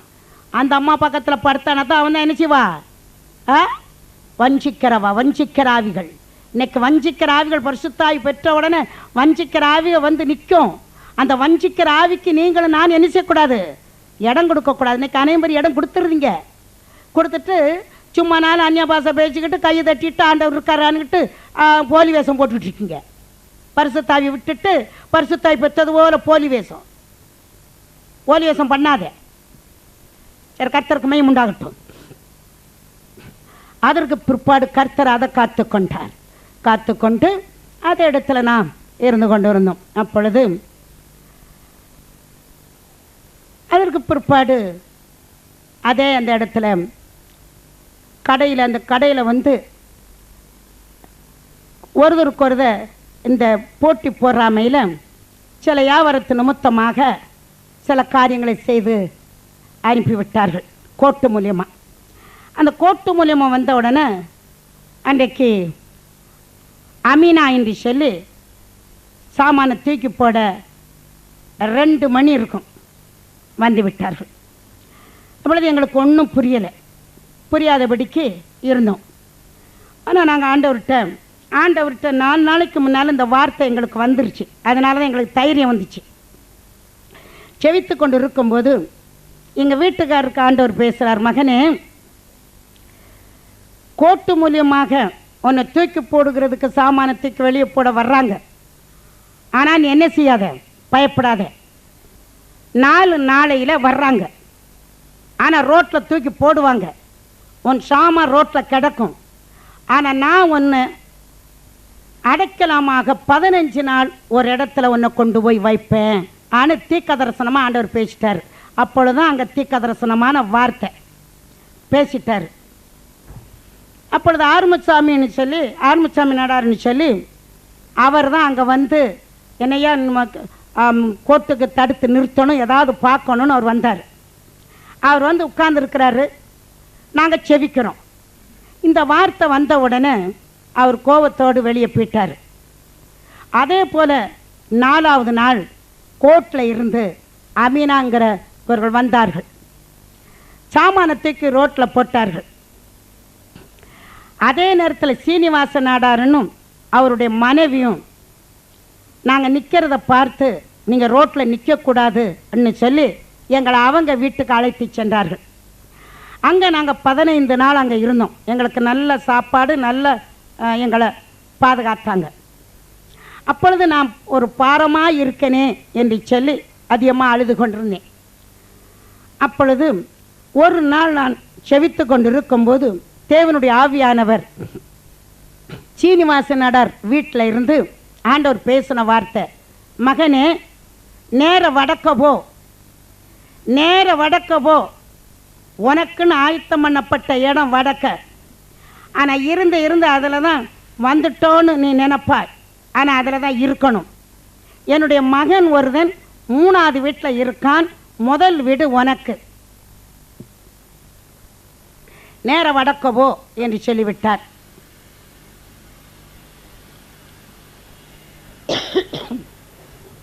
அதற்கு பின் அந்த அந்த வார்த்தை வந்து முடிந்தவுடனே சீனிவாசனடார் மனைவி அந்த அக்கா சொல்கிறாங்க, நேர வடக்கவோன்னு சொன்னாக்கா எண்ணூரும் வடக்க தான், திருவத்தூரும் வடக்க தான். ஆனால் என் மகன் ஒருவன் 3வது வீட்டில் இருக்கிறான்னு சொல்லி ஆண்டவர் திட்டமாக சொன்னார். வாங்க அக்கா போகலாம், அண்ணாச்சி வாங்க. திருவத்தூரில் ஒரு தானிவேல் சுந்தராஜின்னு சொல்லி சபை வச்சு நடத்தி கொண்டிருக்கிறார் ஒரு வாலிபன், அவர் எனக்கு தெரியும், வேணா வாங்க அங்கே போய் கேட்கலாம் என்று சொல்லி அவர்கள் எங்களை அழைத்து கொண்டு வந்தார்கள். அப்பொழுது நாங்கள் வந்தோம். அப்பொழுது அவர் ஒரு சபை வச்சு நடத்தி கொண்டிருந்தார். அவர்கிட்ட வந்து கேட்டோம். 8 மணி அப்போது. அவர் சொன்னார், நான் இங்கே தங்கிக்கிடுவேன், இவங்களுக்கு ஏற்ற வீடு இல்லையே என்று சொல்லி சொன்னார். அப்பொழுது அந்த அக்கா சொன்னார்கள், இல்லை 3வது வீட்டில் என் மகன் இருக்கிறான், முதல் வீடு உனக்குன்னு சொன்னார், அதனால தான் நீ காலையில் 5 மணிக்கு கர்த்தருடைய வார்த்தை அக்கா மூலியமாக வந்துச்சு, அதனால தான் நான் பார்க்குறேன் இன்னைக்கு சொன்னாங்க. சரி வாங்க, நான் துணி மாற்றுறதுக்காக ஒரு ரூம் இருக்குது, வேணா அதை உங்களுக்கு காட்டுறேன்னு சொன்னார். அதே போல் நாங்கள் போனோம். 3வது வீட்டில் அவர் இருக்கிறார், முதல் வீடு சும்மா இருக்குது, அடுத்து 2வது வீட்டில் ஒரு அம்மா இருக்கிறாங்க, வயசானவங்க. அதற்கு பின் அந்த வீட்டை பார்த்த உடனே ஓலையெல்லாம் மக்கி போய் விழுந்து கிடக்கிறது. சரி பார்த்தோம். வீட்டுக்கு சொந்தக்காரங்க இன்னொரு இடத்துல இருந்தாங்க, அவங்களுக்கு எவ்வளோன்னு கேட்டோம். அவங்க 60 ரூபா, 50 ரூபா வீடு, 10 ரூபா லைட்டுக்குன்னு சொல்லி 60 ரூபா 2 மாத அட்வான்ஸுன்னு சொன்னார்கள். சரி கொடுத்தோம். அதற்கு பின் அந்த வீட்டுக்கு வந்தோம். அந்த வீட்டில் அமர்ந்திருந்து தானிவேல் சுந்தராஜும் அந்த சீனிவாச நாடாரும் அவர் மனைவி தான் எங்களை முத செவம் பண்ணி அந்த வீட்டில் வச்சார்கள். நாங்கள் அங்கே இருந்தோம். பக்கத்தில் சாராயம் கடை அங்கே வந்து எல்லாம் சாப்பிட்டு போய்கொண்டே இருப்பார்கள். நாங்கள் அந்த வீட்டில் இருக்கும்போது எனக்கு பயமாக இருக்கும். ஆண்டவரிடத்தில் நான் செவித்து கொண்டே இருந்தேன், ஆண்டவரே இப்படிப்பட்ட இடத்த காட்டிட்டீரேன்னு. இப்படி நாங்கள் கொஞ்ச நாள் இருந்து கொண்டு இருக்கும்போது ஒவ்வொரு பிள்ளைகளும் அன்னாடு கூலி வேலை போவார்கள், வந்து விடுவார்கள். ஒரு நாள் வேலை இருக்கும், ஒரு நாளைக்கு வேலை இராது. இப்படியே பிள்ளைகள் கொஞ்சம் கஷ்டத்தில் இருந்தார்கள். இப்படியே இருக்கும்போது அந்த கஷ்ட நிலைமையிலையும் எப்படியோ அந்த இடத்துல வாழ்ந்து வந்தோம். அப்படி இருக்கும்போது ஒரு நாள் பிள்ளைகளுக்கு யாருக்கும் வேலை இல்லை, பட்டினியும் பசியுமாக இருந்தோம். அப்பொழுது என்னால் தாங்க முடியல, பிள்ளைகளெல்லாம் பார்த்து விட்டு. பாஸ்டர் தம்பி இப்பொழுது இருக்கிறாரு, அவர் சின்ன குழந்தை, அதை விட இருக்கிற தம்பி கொஞ்சம் பெரிய தம்பி, அவ்வளோதான். ஆனால் நாங்கள் தனிப்பட்ட முறையில் நாங்கள் குடும்பமாக செவிக்கும் போது எல்லாம் செவிப்போம். அவங்க அப்பா வந்து அதிகமாக செவிக்கிறதுக்கு அதிகமாக தூண்டுகோல் கொடுப்பாரு. அப்பொழுது இவன் சத்தத்தை உயர்த்தி செவிக்க முடியாது. மா, அப்பா என்னை வயிறாருமா, சத்தமாக ஸ்தோத்திரம் பண்ணேன்னு சொல்கிறாரு, என்னால் ஸ்தோத்திரம் பண்ண முடியலம்மா, அவரெல்லாம் வலிக்குமா, என்னால் சொல்ல முடியலம்மா நான் சொல்லி இந்த குழந்தை சொல்லிட்டு அழுகுறான். நான் அந்த குழந்தைய சாட்சியை மடியில் போட்டுட்டு நானும் அழுகிறேன். அப்படிப்பட்ட ஒரு சூழ்நிலையில் நான் இருந்தேன். அப்பொழுது நானும் வேதனையோடு ஆண்டவர்கிட்ட அதிகமாக, ஆண்டவரே பட்டினி பசியுமா நான் இப்போ வந்து இந்த இடத்த கொடுத்திரு, ஆனால் பட்டினி பசிக்குள்ளே வழி நடத்த ஆரம்பிச்சுட்டேன்னு என்ன செய்கிறதையாம் அன்னு சொல்லி இந்த பசி தாங்க முடியாதபடினால அந்த இடத்துல முருங்கை மரம் இருந்தது. 2வது மகனை மேலே ஏறி, அது கொஞ்சம் வளர்ந்த மரம், ஏறி அந்த மரத்தை ஒடிப்பா கொஞ்சம் கொலைன்னு சொல்லி அந்த கொலையை ஒடித்து அதை பிள்ளைகளுக்கு தண்ணி ஊற்றி அவிச்சு ஆற வச்சு பிள்ளைக்கு இவ்வளோ கொலை கொடுத்தேன். சாப்பிட்டார்கள். அதே மரத்து தூருக்குள்ளே அந்த கொப்பை போட்டுட்டேன். அப்பொழுது அந்த வீட்டுக்கு சொந்தக்காரங்கள் வந்து அதிகமாக என்ன ஏசினார்கள். தகாத வார்த்தைகளை பேசி இப்பொழுதே நீ வீட்டை காலி பண்ணணும்னு சொல்லி, அதற்கு நாங்கள் அழுது கொண்டே அந்த இடத்துல இருந்தோம். காலி பண்ண முடியல, வீடும் கிடைக்கல. ஆனால் மழை அதிகமாக வந்து கொண்டு இருக்குது, தாங்க முடியலை. இப்படிப்பட்ட ஒரு சூழ்நிலையில் இருக்கும்போது எங்களால் என்ன செய்கிறதுன்னே தெரியல. அப்பொழுது பிள்ளைகளுக்கும் சரியான வேலை கிடையாது, எங்களுக்கும் சரியான முறையில் பணம் காசும் கிடையாது. அப்போ நான் ரொம்ப அழுது, ஒரு ரூம் ஒன்று உண்டு, அதில் கதறி கதறி கதறி நான் அழுது செவிக்கிறது உண்டு. இப்படியே நான் செவித்து கொண்டு இருக்கும்போதும் கர்த்தர் என்னை பலப்படுத்துகிறாரு, சில ரகசியங்களை பேசுகிறார் தான். ஆனாலும் என்னால் தைரியமாக நின்று சொல்லி பிள்ளைகளுக்கு செய்ய முடியவில்லை. அப்படிப்பட்ட ஒரு சூழ்நிலையிலும் வருடமும் 1.5 வருடம் ஆயிட்டது. அதே இடத்துல 1.5 வருடம் நாங்களும் வந்துவிட்டோம். அப்படி இருக்கும்போது என்னுடைய கணவன் சொல்கிறார், யாவம்மா நான் என் பிள்ளைகளெல்லாம் வைத்து நான் வியாபாரம் செய்ய போகிறேன். ஏன்னா அந்த இடத்துல வந்த பிற்பாடு அநேக மக்களுக்கு விடுதலை கொடுக்க ஆரம்பித்தார். அந்த பக்கத்து வீட்டில் நடக்க முடியாத பிள்ளை நடக்க வைத்தார். அநேக மக்கள் வந்து விடுதலை பெற ஆரம்பித்தார்கள். இதெல்லாம் பார்த்து விட்டு, ஆனால் நான் வந்து வியாபாரம் செய்ய போகிறேன், எனக்கு வியாபாரத்தை தான் லாய்க்கு, ஆனால் செவன் நீ பண்ணு, யார்கிட்டையும் ஒரு பைசா வாங்காத. ஆனால் ஒரு காலத்தில் நான் சம்பாதித்தேன், ஆனால் நான் ஏழைகளுக்கும் கொடுக்கல, தான தர்மம் செய்யலை. ஆனால் இப்போ நான் நினைக்கிறேன், என் பிள்ளைகளை நான் வியாபாரம் செய்து அந்த பணத்தை வச்சு எல்லாருக்கும் ஏழைகளுக்கு கொடுக்கணும், ஊழியக்காரங்களுக்கும் கொடுக்கணும் ஆன்னு சொல்லி நான் தீர்மானித்துக்கிட்டு இருக்கேன். அப்படித்தான் ஆறுமுச்சாமியும் சொல்கிறாரு. தேரடியில் ஒரு கடை இருக்குதான், அந்த கடையை லீஸுக்கு எடுத்தோம்னா அதை நம்ம நடத்தலாமா அவர் சொல்கிறாரு. அதனால் ஆனால் 2000 கிடைக்க முடியும் எனக்கு சோமனு. 2000ன்னா இந்த 2000 வச்சு நான் வருஷத்தில் லட்சக்கணக்கில் நான் சம்பாரிச்சிருவேன். ஆனால் என் பிள்ளைகளெல்லாம் கொண்டு போய் நான் வியாபாரத்துக்கு பழக்கி விட்டுருவேன் அன்னு சொன்னார். அவர் சொல்கிறது எனக்கு நன்மையாக இருந்தது. சரின்னு சொல்லிவிட்டு நான் ஆண்டவர்கிட்ட செவிக்க ஆரம்பித்தேன். ஆண்டவரே ஒரு 2000 எனக்கு கொடும், எப்படி கொடுப்பீரோ எனக்கு தெரியாது, என் கணவனுக்கு ஒரு வியாபாரத்துக்கு கொடும் ஆன்னு சொல்லி நான் அதிகமாக செவித்தேன். ஆனால் அதிகமாக செவித்த 3 மாதம் ஆச்சு, 4 மாதம் ஆச்சு, பதிலே வரல.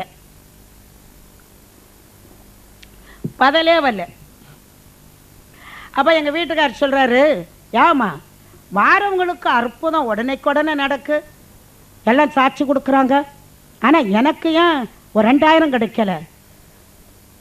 அப்போ நான் சொன்னேன், கிடைக்குங்க, அவசரப்படக்கூடாது, ஆனால் நீங்கள் செவிங்கன்னு. நானும் செவிக்கிறேயாவுமா, சரி.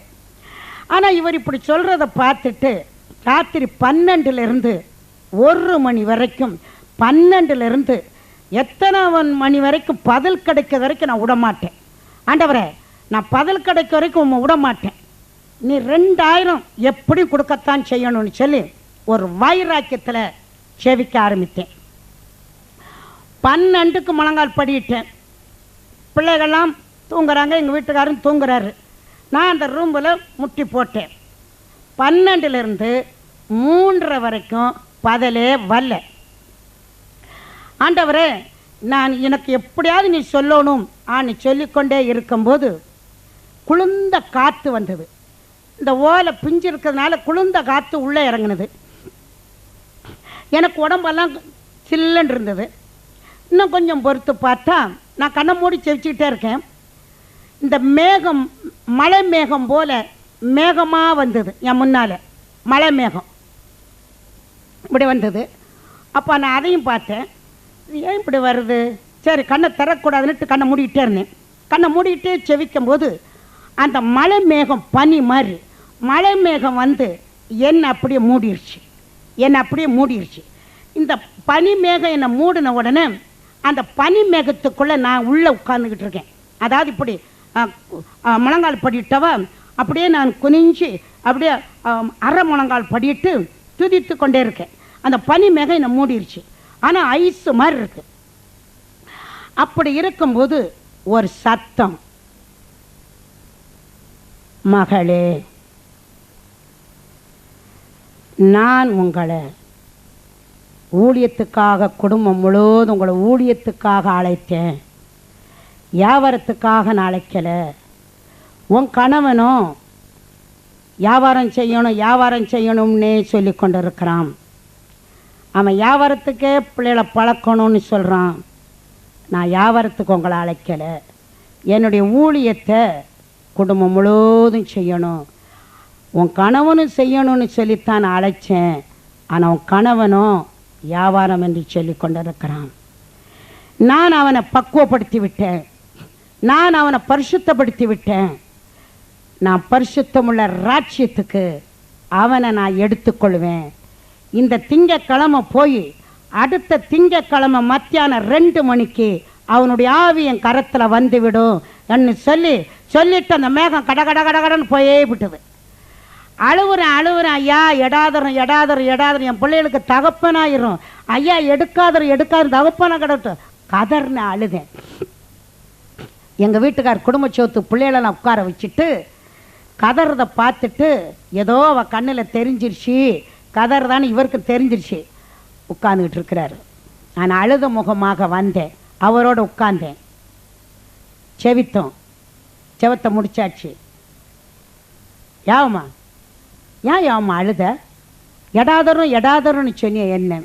ஒன்றும் இல்லையா, நான் ஒன்று சொல்கிறேங்க, இந்த வியாபாரத்துக்கு ரூபான்னு கேளாதங்க, 2000 வேணும்னு கேட்டீங்க, நான் அதுக்காக செவிச்சேன். அது என்னமோ எனக்கு அது ஆண்டவர் கொடுக்கலைங்க. இல்லையாம்மா நான் கேட்கலை, அதோடு அவர் விட்டுட்டார். ஆனால் இந்த திங்கக்கிழமை போய் அடுத்த திங்கக்கிழமைன்னு சொல்லும்போது நான் உள்ளுக்க வச்சு வேதனைப்படுறேன், அழுகிறேன். இந்த திங்கக்கிழமை போயிடுச்சு. அடுத்த திங்கக்கிழமை, இந்த திங்கக்கிழமை போகுது கருது, வியாழக்கிழமை அன்னைக்கு பயங்கர சொரம், வெள்ளிக்கிழமை சொரம், சனிக்கிழமை சொரம். நல்லா இருந்த மனுஷன் சொரத்தில் படுத்துட்டாரு. செவிக்கிறேன் சோடம் நிற்கிது வருது. சரி, ஞாயிற்றுக்கிழமை பிள்ளைகளெல்லாம் ஜெவமணி பாட்டர் சபைன்னு சொல்லி தண்ணி தொட்டு முனையில் இருந்தது. அங்கே தான் பிள்ளைகள் போய் கொண்டு இருக்கிறாங்க. அவங்கள அங்கே சபைக்கு போய் சொல்லிட்டேன். அப்பொழுது நான் அவருக்கு ஞாயிற்றுக்கிழமை காவலுக்கு உட்காந்துக்கிட்டு இருக்கேன். என்ன சரின்னு தெரியல, சாப்பாடு ஒன்றும் செல்லலை. ஆனால் எனக்கு அந்த சொன்ன வார்த்தை உள்ளுக்க வந்து பயந்துக்கிட்டே இருக்கேன். எப்படி பிள்ளைகளை வளர்க்க போகிறேன், நான் என்ன செய்வேன்னு சொல்லி ஒரு பதட்டத்திலையும் ஒரு அழுவையிலையும் கண்ணீரோடும் கவலையோடும் கலங்கி தெவிக்கிறேன் இருந்தது. ஞாயிற்றுக்கிழமை முடிஞ்சது. திங்கக்கிழமை அன்னைக்கு வந்தது. 10 ஆச்சு, 11 ஆச்சு, 12 ஆச்சு, அப்படியே வருது. அப்பொழுது பால்டர் தம்பி சின்ன பையன், அவனுக்கு வவுறு போச்சிருச்சு ஓலை, சுற்றி வாரான் என்னையே சுற்றி. அப்போ அவன் பசி எடுக்க போய் சாப்பிடணுன்னு தெரில, என்கிட்ட கேட்கையும் தெரில. என் முந்தியை பிடிச்சிட்டே சுற்றி வந்தான். இங்கே நான் அந்த போராட்டத்தில் பார்த்த உடனே அந்த பிள்ளைய நான் என்ன நினச்சேன், முதுகில் ஒரு அடி ஓங்கி அடித்துட்டு, எந்த நேரம் பிறந்தியோ உன் தகப்பனுக்கு ஆவாதுன்னே பிறந்துட்டிய, போடா வெளியே அப்படின்னு பிள்ளைய கோவமாக அடிச்சிட்டேன். அடித்த உடனே இவன் அடியை வாங்கி அழுதுகிட்டு ஓடிவிட்டான். ஆனால் அதை அடிக்கிறத பார்த்துட்டு அவர் சொல்கிறாரு, ஏவம்மா ஏன் பிள்ளைகளை இப்படி அடிக்கிற என்னாரு. இல்லைங்க, நீங்கள் இப்படி இருக்கீங்க, அவன் தொந்தரவு பண்ணுறான், அதனால தான் நான் அடிச்சிட்டேன்னு. இல்லையாம்மா, நான் எனக்கு ஒன்றும் செய்யாத, நீ ஒன்றும் செய்யாத, பிள்ளைகளை மட்டும் அடியாத, கோவப்படாதேன்னாரு. அடுத்து அந்த பையனை கூப்பிடுறாரு, வாப்பான்னு கூப்பிடுன்னு. ஆனால் கூப்பிட்டான், வரமாட்டேன்ட்டான். அடுத்த மணி சின்ன முள் 2 கிட்ட வருது, பெரிய முள் 11 கிட்ட இருக்குது. 11 கிட்ட இருக்குது பெரிய முள். சின்ன முள் 2 மணிக்கிட்ட வருது. நான் பார்த்தேன். இப்போ சின்ன கடியாரம் தான், சின்ன கடியாரம். அந்த கடியாரத்தை மட்டும் நான் பார்த்துக்கிட்டு இருக்கேன். அப்போ என்கிட்டலாம் நான் இப்படி ஓரமாக நின்றுக்கிட்டு அந்த மனசு வேதனையோடு அழுதுகிட்டே இருந்தேன். யாவம்மா, ஏன் அழுவுற, இப்படி வா அப்படின்னாரு. நான் அதுக்கும் பேசாமல் இருந்தேன். கொஞ்சம் கிட்ட வாயேன்னாரு, அதுக்கும் பேசாமல் இருந்தேன். ஏமா ஒன்னத்தாயாம்மா, ஆனால் அவர் படுத்திருக்காரு, கட்டில் படுத்திருக்காரு. இங்கே வா அப்படின்னாரு. கிட்ட போனேன், கால் மாட்டிட்ட மட்டும் நின்னேன். இப்படி கிட்ட வாமான்னாரு. இன்னும் கொஞ்சம் கிட்ட வந்தேன். தலை மாட்டிட்ட வாயேன்னாரு. சரி, தலை மாட்டிட்ட போனேன். அவர் சொன்ன வார்த்தைங்க, உன் கையை கொண்டான்னாரு. இந்த கையை கொடுத்தேன். அந்த கையும் கொண்டாயேன் அப்படின்னாரு. அந்த கையும் கொடுத்தேன். இந்த 2 கையும் இப்படி இருந்தது. அவரே இந்த 2 கையும் இப்படி வச்சார். என் கையை என் கை மேலே அவர் கையை இப்படி வச்சார். ஆனால் 2 பேர் கையும் அவர் நெஞ்சுக்கு மேலே அப்படியே கும்பிட்டமானுக்கு இருந்தது. ஏன் இப்படி செய்கிறாருன்னு நான் பார்த்துட்டே இருந்தேன். யாவம்மா, ஆண்டவர் உன்னோடு கூட இருக்கார். யாவம்மா, உனக்கு ஒரு குறவும் வராது. இனிமே நீ நல்லா இருப்ப. யாவம்மா, என் பிள்ளைகளும் நல்லா இருப்பாங்க, நீயும் நல்லா இருப்ப. என் பிள்ளைகளும் ஆசீர்வாதமாக இருப்பாங்க, நீயும் நல்லா இருப்ப. ஆனால் ஒன்று சொல்கிறேன் யாவம்மா, இந்த ஊழியத்தை நீயும் உன் பிள்ளைகளும் இருந்து செய்யாவம்மா, இந்த ஊழியம் ஆசீர்வாதமாக இருக்கும். யாராவது ஊழியம் செய்யணும்னு யாரு கூடயாவது சேர்ந்து நீ ஊழியத்துக்கு போயிடாத. அப்படி போயிடாதையாவுமா, இந்த ஊழியத்தை நீயும் உன் பிள்ளைகளுமா செய்யுங்க. உன் ஊழியம் ஆசீர்வாதமாக இருக்கும். யாவுமா, ஆசீர்வாதமாக இருப்ப யாவுமான்னு சொல்லி என் கையை 2ஐயும் அப்படி விட்டார். கண்ணை திரு திருன்னு பார்த்தாரு. ஒரு விக்கல் மாதிரி அப்படி ஒரு விக்கல் வந்தது. ஆனால் அங்கே சரியாக 2 மணி அவர் ஆத்மாவும் பிரிஞ்சுது. என்னால் தாங்க முடியாத நிலைமையில் ஆனால் அழ ஆரம்பித்தேன். என்னால் தாங்க முடியல. ஆண்டவரே,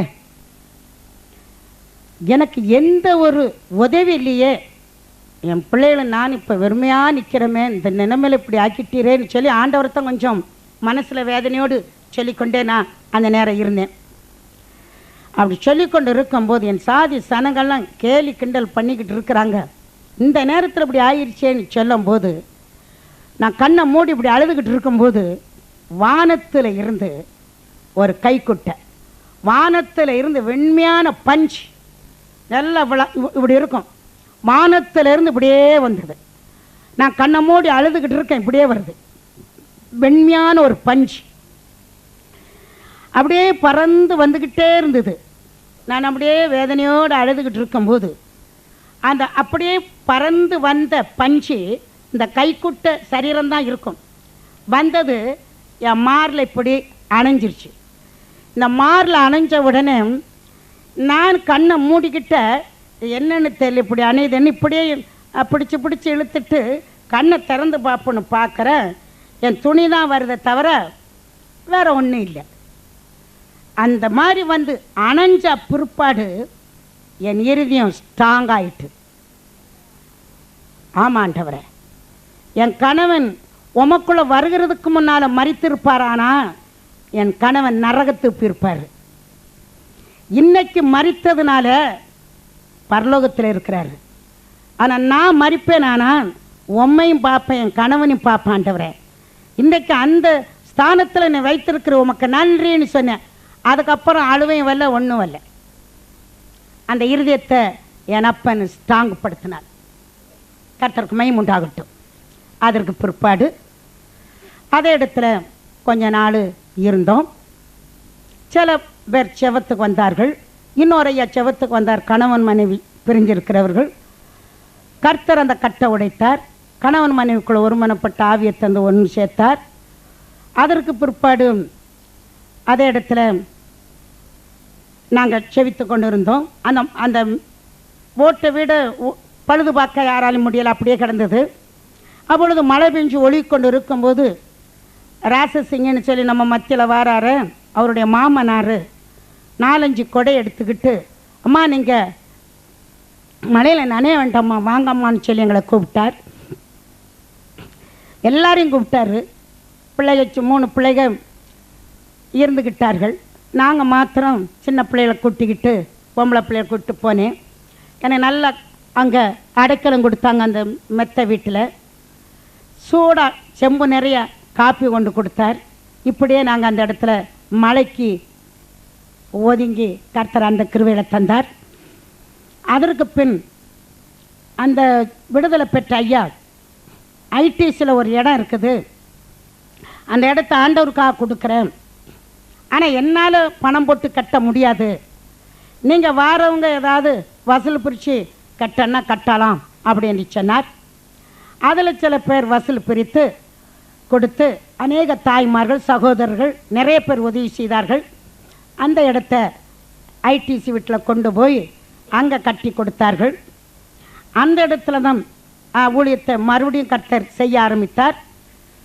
அங்கே ஏராளமான பேர் வந்து விடுதலை பெற்றார்கள். அதற்கு பின் தேவன் திருநகர்ங்கிற சர்ச்சுக்கு கொண்டு வந்தார். அந்த இடத்துல ஆரம்பத்தில் பார்த்தீர்களானால் அதே இடத்துல வைத்து தான் கிராம ஊழியங்கள் முனியரிச்சவத்தை ஆண்டவர் தொடங்க சொன்னார். ஐடிஸ் வீடு போன பிற்பாடு நான் அங்கங்கே முனியரிச்சவத்துக்கு போவேன். அப்பொழுது அநேகம் பேருக்காக நான் செவிக்கிறது உண்டு. தனிச்சவத்தில் ஆண்டவர் என்னோடு சொன்னார், நீ இந்த இடத்துல முனியரிச்சவத்தை தொடங்கு என்று சொன்னார். நான் அநேக மக்களுக்கு நான் விடுதலை கொடுக்க போகிறேன் என்று சொன்னார். அந்த முனியரிச்சவத்துக்குரிய பேரும் பராக்கா என்று பெயரிட்டார். அதை வசனத்தோடு கொடுத்தார். அதுக்கப்புறம் எந்த இடம் தெரியல, 1.5 வருடமாக அந்த இடத்துல வச்சுருந்தோம். சனம் ஏராளம் பேர். செல்வரஸ் சாலமோன்ங்கிறவருடைய மெத்தையில் கொண்டு வச்சோம். ஜிவாமணி ஸ்டோரில் மெத்தையில் வச்சோம். இப்படி இடம் போதவில்லை. அப்பொழுது ஆண்டவர்கிட்ட நாங்கள் செவிக்கும் போது எம்டி பள்ளிக்கூடம் என்று சொல்லி அங்கே வந்தோம். அந்த இடத்துல வைத்தோம். அப்பொழுது ஆண்டவர், இன்னும் பெரிய இடத்தை நான் கொடுக்க போகிறேன், இதெல்லாம் தற்காலிகம்தான், நிரந்தரமான இடத்தை உனக்கு கொடுப்பேன் என்று வாக்கு கொடுத்தார். இதெல்லாம் எதுக்கு சொல்கிறேன்னா, கர்த்தருடைய ஆவியானவர் வாக்கு கொடுத்தவர் உண்மை உள்ளவர். தானிவேல் சுந்தரராஜ் என்று சொல்லி அதே இடத்துல ஊழியம் செய்தார். அவருடைய ஊழியத்தோடு என்ன பிள்ளைகள்லாம் போவார்கள், அப்படியெல்லாம் இருந்தது. அந்த சகோதரன் சொன்னார், முனியரிச்சம் வைக்கணும். அந்த இடத்துல நாங்கள் இருக்கும்போது சொன்னார், முனியரிச்சம் வைக்கணும், பெட்மாலைட் வச்சு அந்த எமட்டி பள்ளிக்கூடத்தில் எப்படியாவது ஒரு முனியரிச்சம் வைக்கணுயா செவிங்கன்னு சொல்லி எங்கள் வீட்டுக்காரர் இருக்கும்போது சொல்லிக்கிட்டே இருந்தார். ஆனால் நாங்கள் அதை அவரும் போய்விட்டார், எங்கள் வீட்டுக்காரர், நாங்களும் எதுவும் செய்யவில்லை. ஆனால் நான் நினைக்கிறேன், தானிவேல் சுந்தராசுடைய தியாகம்தான் இந்த முனியரிச்சவத்தை ஆண்டவர் கொடுக்க முடியாது கட்டளை கொடுத்துருக்கிறார். இந்த முனியரிச்சவத்தை வைக்க சொல்லி 30 பேரால் இந்த முனியரிச்சவத்தை ஐடிசி வீட்டில் வைத்து, அதற்கு பின் எம்டி பள்ளிக்கூடத்துக்கு வந்து அதில் முனியரிச்சவத்தை வைத்து, அதற்கப்புறம் திருநகருங்கிற இடத்துல தேவன் ஆலயத்தை கட்டி அதில் இறுக்கமான இடங்கள்லையும் பல ஊத்திரங்கள் மத்தியிலையும் இந்த ஊழியத்தை கர்த்தர் நடத்தி கொண்டு வந்தார். ஆனால் ஊத்திரங்கள் வர வர அவருடைய ஆசீர்வாதமும் அவருடைய கிருபையும் அதிகமாக எங்களுக்கு பெருவினது. ஆனால் அந்த ஊத்திரம் மாத்திரம் இல்லாமல் இருந்திருக்குமானால் நாங்கள் ஆண்டவருக்குள்ளே வந்திருக்க மாட்டோம். ஆனால் ஊத்திரப்பட்டதுனால தான் தேவனுடைய பிரமாணம் கை கொண்டேன்னு சொல்லி சங்கீதக்காரன் சொன்னது போல, அந்த ஊத்திரப்பட்டதுனால தான் இன்றைக்கு தேவனுடைய பிரமாணத்தை கை கொண்டு உங்கள் மத்தியில் இந்த சாட்சிகளை சொல்ல முடியாது ஆண்டவர் வைத்தார். அதற்கு பின் ஒவ்வொரு நாளும் தேவனிடத்தில் எப்படி செவித்து ஆசீர்வாதத்தை வாங்கினேன்னும் உங்களுக்கு சொல்லி முடிக்கிறேன். தனிப்பட்ட முறையில் தனியாக உட்கார்ந்து ஒரே இடத்துல உட்கார்ந்து தேவனோடு பேசி செவித்து கொண்டிருப்பேன். என்னுடைய என்ன தேவையோ அதை உடனே கொடுக்க ஆரம்பித்தார். அப்படியே ஒவ்வொன்றும் கர்த்தர் நிறைவேற்றினார். ஊழியத்திலையும் கர்த்தர் விசாலமாக்க ஆரம்பித்தார். பல இடத்துலையும் என்னை கொண்டு போக ஆரம்பித்தார். இப்படி ஒவ்வொரு இடங்களையும் வெளியெல்லாம் கொண்டு போய் அவருடைய நாமத்தை பிரஸ்தாப்படுத்த ஆரம்பித்தார். சண்டிக்கார் வரைக்கும், டில்லியை தாண்டி சண்டிக்கார் வரைக்கும் ஊழியத்தை, அம்பாலா, சண்டிக்கார் அப்படிப்பட்ட இடத்துலையும் 14 வருஷத்து காரியத்தை நான் சொல்கிறேன். அப்படியெல்லாம் கொண்டு போனார். ஒரிசாங்கிற இடத்துலையும் தேவன் கொண்டு போனார். ஒரிசாவிலையும் தேவனுடைய நாமத்தை மகிமைப்படுத்தி அற்புதங்களை செய்து என்னை வண்டி ஏற்றி விட்டார் அந்த ஊழியக்கார். அப்படி நான் வரும்போது ரயிலில் டிக்கெட்டு சரியான முறையில் எடுத்தாங்க. வேறு வண்டியில் என்ன ஏற்றி விட்டதுனால நான் வர முடியாதபடிக்கு திணறி கொண்டிருந்தேன். அப்பொழுது நான் என்ன செய்யணும் வேதனையோடு இருக்கும்போதும் தேவ ஆவியானவர் என்னோடு சில அந்த கர்த்தருடைய தாசன் துண்டு பிரதியை கொடுத்து, இது ஒரியா பாச மெட்ராஸுக்கு செல்லாது, இதை உங்கள் ரயிலில் கொடுத்துருங்கன்னு சொல்லிவிட்டார். சரின்னு சொல்லி நானும் ஆன் பேக்கில் வைத்திருந்தேன். ஆனால் அந்த ஒரிசாவிலிருந்து வந்து கொண்டிருக்கிற அந்த வண்டியில் அப்பொழுது வாரவங்க போகிறவங்களுக்கெல்லாம் கொடுத்தேன். இன்னும் ஒரு 5-6 கடந்தது. அப்பொழுது நான் வேதனையோடு நான் அழுது கொண்டு வரும்போது ஆவியானவர் எனக்குள்ள சொல்கிறார், அந்த மனிதனிடத்தில் கொண்டு கொடுன்னு சொல்லி. சரின்னு சொல்லி இந்த 2 டிக்கெட்டு கொண்டு போய் 2 புஸ்தகம் போல தான் கொண்டு கொடுத்தா, நோ நோ நோ நோ அப்படின்ட்டாங்க. என்னால் ஒன்றும் புரியலை. ஆண்டவர் கொண்டு கொடுன்னு சொன்னார். ஆனால் அங்கே கொண்டு கொடுன்னு சொன்ன உடனே கொண்டு கொடுத்தேன். நோ நோ அப்படின்ட்டாங்க. எனக்கு ஒன்றும் புரியாதவளாக இருந்து நான் கேட்டேன், நோ நோன்னு சொல்கிறாங்களே என்னன்னு தெரியல ஆண்டவரே, நீர் கொடுக்க சொன்னீரே அப்படின்னு சொல்லி அதே இடத்துல நின்றுக்கிட்டே இருந்தேன். இருதயத்துக்குள்ளே இருந்து ப்ரீ அப்படின்னு வந்தது. ப்ரீன்னு வந்த உடனே அந்த கைப்பிரதி அந்த துண்டு பேப்பரை கொடுத்த உடனே வாங்கிக்கிட்டாங்க. வாங்கிக்கிட்டு நான் இங்கிட்டு வந்து நின்றுக்கிட்டு இருந்தேன்.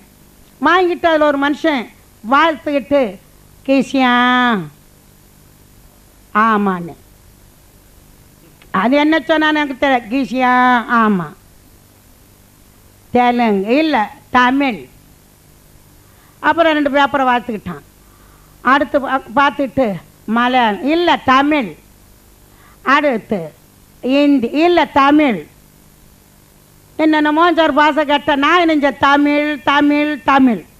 அவன் பார்த்தான் தமிழ் ஒன் ஒன் அந்த மனுஷன் கேட்டான் தமிழ் தமிழ் ஒன் ஒன் இப்போ நீங்கள் சிரிக்கிறதுக்கு மேலே ரயில் வண்டியில் எல்லாம் சிரிக்க ஆரம்பிச்சிட்டாங்க. எனக்கு அழுவையாக வருது. அழுதுகிட்டே நிற்கிறேன். இடம் இல்லை, உட்கார சீட்டு கிடையாது. அழுதுகிட்டு வரேன். அப்பொழுது தான் ஆண்டவரோடு செவித்த, ஆண்டவரே இந்த உலக ஜனங்க நல்ல சந்தோஷமாக வர்றாங்க, ஆனால் இந்த பரியாசக்காரங்கிட்ட கொடுத்து அவன் பரியாசம் பண்ணுறான் ஒன்றுன்னு இப்படியெல்லாம் இருக்கப்பா. நான் அழும்போது ஆண்டவர்கிட்ட அழுதுகிட்டே வரேன். கொஞ்ச நேரம் கழித்து என் பக்கத்தில் ஒரு மனுஷன் நிற்கிறான். நான் ஆண்டவர்கிட்ட சோமிட்டு வரேன், ஆண்டவரே நான் எடுத்த டிக்கெட்டு நம்பரு எனக்கு கிடைக்கலையே, நான் எங்கப்பா போவேன், எனக்கு இப்படியே நிற்கிறேன். எத்தனை அவரும் நின்றுட்டாரு. 5 மணிக்கு ஏறின வண்டி காலையில், மணி எத்தனையோ மணி ஆயிட்டு சாயந்தரம் ஆகுது. அதனால அழுதுகிட்டே வாரேன் நான். அப்போ அந்த இடத்துல வரும்போது அந்த ஒரு மனுஷன் நிற்கிறான், என் பக்கத்திலே நிற்கிறான். ஆனால் நிற்கிறான்னா முகம் பார்க்கலை, அவன் நிற்கிறது தெரியுது தோற்றம். சரி பாத்ரூம் போகிறாம்பல்கன்னு இப்படி வழி விட்டேன். அந்த ஆள் இன்னும் போகலை. சரி போயிட்டானா போகலையான்னு பார்ப்போன்னா கையை ஸ்ட்ராங்காக வச்சுக்கிட்டு இருக்கான். கை ஸ்ட்ராங்காக இருக்குது. என்ன ஆண்டவரே இவன் கையை ஸ்ட்ராங்காக வச்சுக்கிட்டு இருக்கானே, என் பெட்டி படுக்கையில் எடுத்துகிட்டு போயிடுவான் போல. இவன் கள்ளனா திருடனா? மெட்ராசி பழக்கம் திருடன், திருநெல்வேலி பழக்கம் கள்ளன். இந்த ரயிலில் என்ன சொல்லி தொலையணுமே தெரியலையே. ஆனால் ஆண்டவர்கிட்ட செவிக்க ஆரம்பித்தேன். இப்போ எனக்கு பயம் ஆயிடுச்சு, பெட்டியை தூக்கிட்டு போயிடுவான் போலன்னு பயந்துட்டேன். ஏன்னா இவன் தமிழ் ஒன்னான்னு சொல்லி இப்படி கையை காட்டின உடனே எவனோ வந்துட்டான் திருடன்னு பயந்துட்டேன். வண்டி போய்கிட்டே இருக்கு. நம்ம பெட்டியை மட்டும் ஜாக்கிரதை வைக்கணும். பெட்டியை முன்னால் வச்சுக்கிட்டு அப்படியே வச்சுக்கிட்டு இருக்கேன். ஒரு இடத்துல போன உடனே வண்டி மெதுவாக போய் ஸ்லோ பண்ணி அப்படியே நிற்கிது. சுர்கேஸ் எடுத்துக்கிட்டாச்சு. இன்னொரு அட்டைப்பெட்டி, டிவி அட்டைப்பெட்டி போல் அந்த சான் பிரிச்சியுடைய சாட்சி தமிழில் எழுதியிருக்காரு. அந்த அட்டையை தூக்கிட்டான். ரெண்டையும் தூக்கிட்டு குடுகுடுன்னு ஓடுறான். நான் என்ன பின்னாலே ஓடுறேன். கால் ஓட முடியலை. இந்த உங்களோட தான் யானைக்கால் மாதிரி தெரியுது. 5வது பெட்டியில் போய் அந்த ஆள் ஏறுறான். நம்மளும் ஏறிடுவோம். போய் என் பெட்டி ஏன்டா எடுத்த அப்படின்னு சண்டை போடலாம் ஆன்னு சொல்லிட்டு நான் என்னச்சேன் போயிட்டேன். பொம்பளை ரூம்பில் உண்டு அந்த ஆள் வைக்கும். பொம்பளை ரூம்பு பெட்டி இப்படி வைக்குது. அந்த பெட்டி இப்படி வைக்கும்போது இந்த கை தோற்றத்தை இப்படி பார்த்தேன். இப்படி குனிஞ்சு பார்க்கும்போது இந்த சதை நல்லா சதையாக தொங்குது. கை விரல் நீட்டாக இருக்குது, விளையேறுன்னு இருக்குது. அடுத்து முகம் குனிஞ்சிக்கிட்டு இருக்குல்ல, பெட்டியை வச்சுக்கிட்டு இப்படி இருக்குது, இப்படி குனிஞ்சிக்கிட்டு இருக்கு. அப்புறம் நான் நினச்சிறேன், என்ன குனிஞ்சிக்கிட்டு நிற்க இந்த ஆள் வரமானுங்க அப்படின்ட்டு பார்க்குறேன். இந்த முடியை பார்த்தா சின்ன முடி சுருண்டு இருக்கு. ஆனால் பொன் கலராக இருக்குது. வெள்ளை முடியும் இல்லை, கருப்பு முடியும் இல்லை, செம்பட்டையும் இல்லை, பொன் கலராக தங்க கலரில் இருக்குது. அந்த முடி தங்க கலரில் இருக்க. அந்த ஆளுடைய தோற்றம் விரலெல்லாம் பாய்ச்ச விரலாக இருக்குது. பார்த்தேன். அப்படி பார்த்த உடனே டக்குன்னு மறைஞ்சிருச்சு. அவ்வளவுக்குள்ளே மறைஞ்சிருச்சு. அந்த ஆள் டக்குன்னு மறைஞ்ச உடனே எனக்குள்ள மயக்கத்தில் அப்படியே அந்த அந்த அந்த பெட்டியில் மேலே அப்படியே ஓரம் பண்ணிட்டேன். வண்டி போய்கிட்டே இருக்கு. மயக்கம் தெளிஞ்சது. கொஞ்ச நேரம் முடிஞ்சேன். டிக்கெட்டை எடுத்தேன். பென்ஜெட்டில் இருக்கிற அம்மாட்ட கொடுத்தேன். அம்மா என் சீட்டு நம்பர் எதுன்னு பாருங்கன்னு. அந்த அம்மா பார்த்தாங்க. கக்கிலி புத்திலி தித்திலி புத்திலி புத்திலி அத்திலி புத்திலி கத்திரி புத்திரின்னு என் பெட்டி தூக்கி தூர வச்சுட்டான். நல்லா அந்த ஆள் உள்ளே கொண்டு வச்சாரு. அந்த ஆள் உள்ளே வச்சுட்டு அவரு போயிட்டாரு. இவ கத்திரி புத்திரி தித்திரி புத்திரின்னு தூக்கி வெளியே வச்சுட்டான். வாசலை வச்சுட்டான். அழுவுற அப்படி அழுவுற. ஆண்டவரே, ரயிலில் ஆயிரக்கணக்கான மக்கள் வந்திருக்காங்க. படியாத கூமுட்டை நான் தானா வந்தேன். எனக்கு ஒருவர் கூட உதவி செய்ய முடியலையா? தமிழர் யாரும் இல்லையா? எல்லாமே வேற பாசை. ஆனால் ஆள ஆரம்பித்தேன். அழுது கொண்டே வரேன். அங்கே நிற்கிறேன். மேலே ஒரு அம்மா படுத்திருந்தாங்க. கீழே இறங்கி வந்தாங்க. அந்த அம்மாவும் கக்கிலி புக்கிலின்னா. நான் சொன்னேன், சம்பளப்பூர்லேருந்து யார் வாரேங்க. அந்த அம்மா என்ன சொன்னாலும் எனக்கு தெரியாது. அந்த அம்மாவும் தெலுங்கில் தான் பேசிச்சு, இருந்தது ஹிந்தியில். நான் சொன்னேன், சம்பளப்பூர்லேருந்து யார் வாரேன்னு. தமிழான்னு. சாமா மணி 2:30 இப்போ வர்றீங்களா? சம்பளப்பூரில் ஏறினா ஏன் 2:30? ஏம்மா பெட்டி தெரியாமல் ஒரு பெட்டியில் ஏறிட்டேன். ஒரு ஐயா வந்து இங்கே விட்டாரு. இந்த அம்மாட்ட கேட்டால் இந்த அம்மா என்னை தூக்கி பெட்டியை தூக்கி அங்கே போட்டாங்க. என் சீட்டு இல்லைன்னு கொண்டாங்க நம்பர் இருந்துச்சு. பார்த்தேன். வயது 45, யாகம்மாள், நம்பர் 2.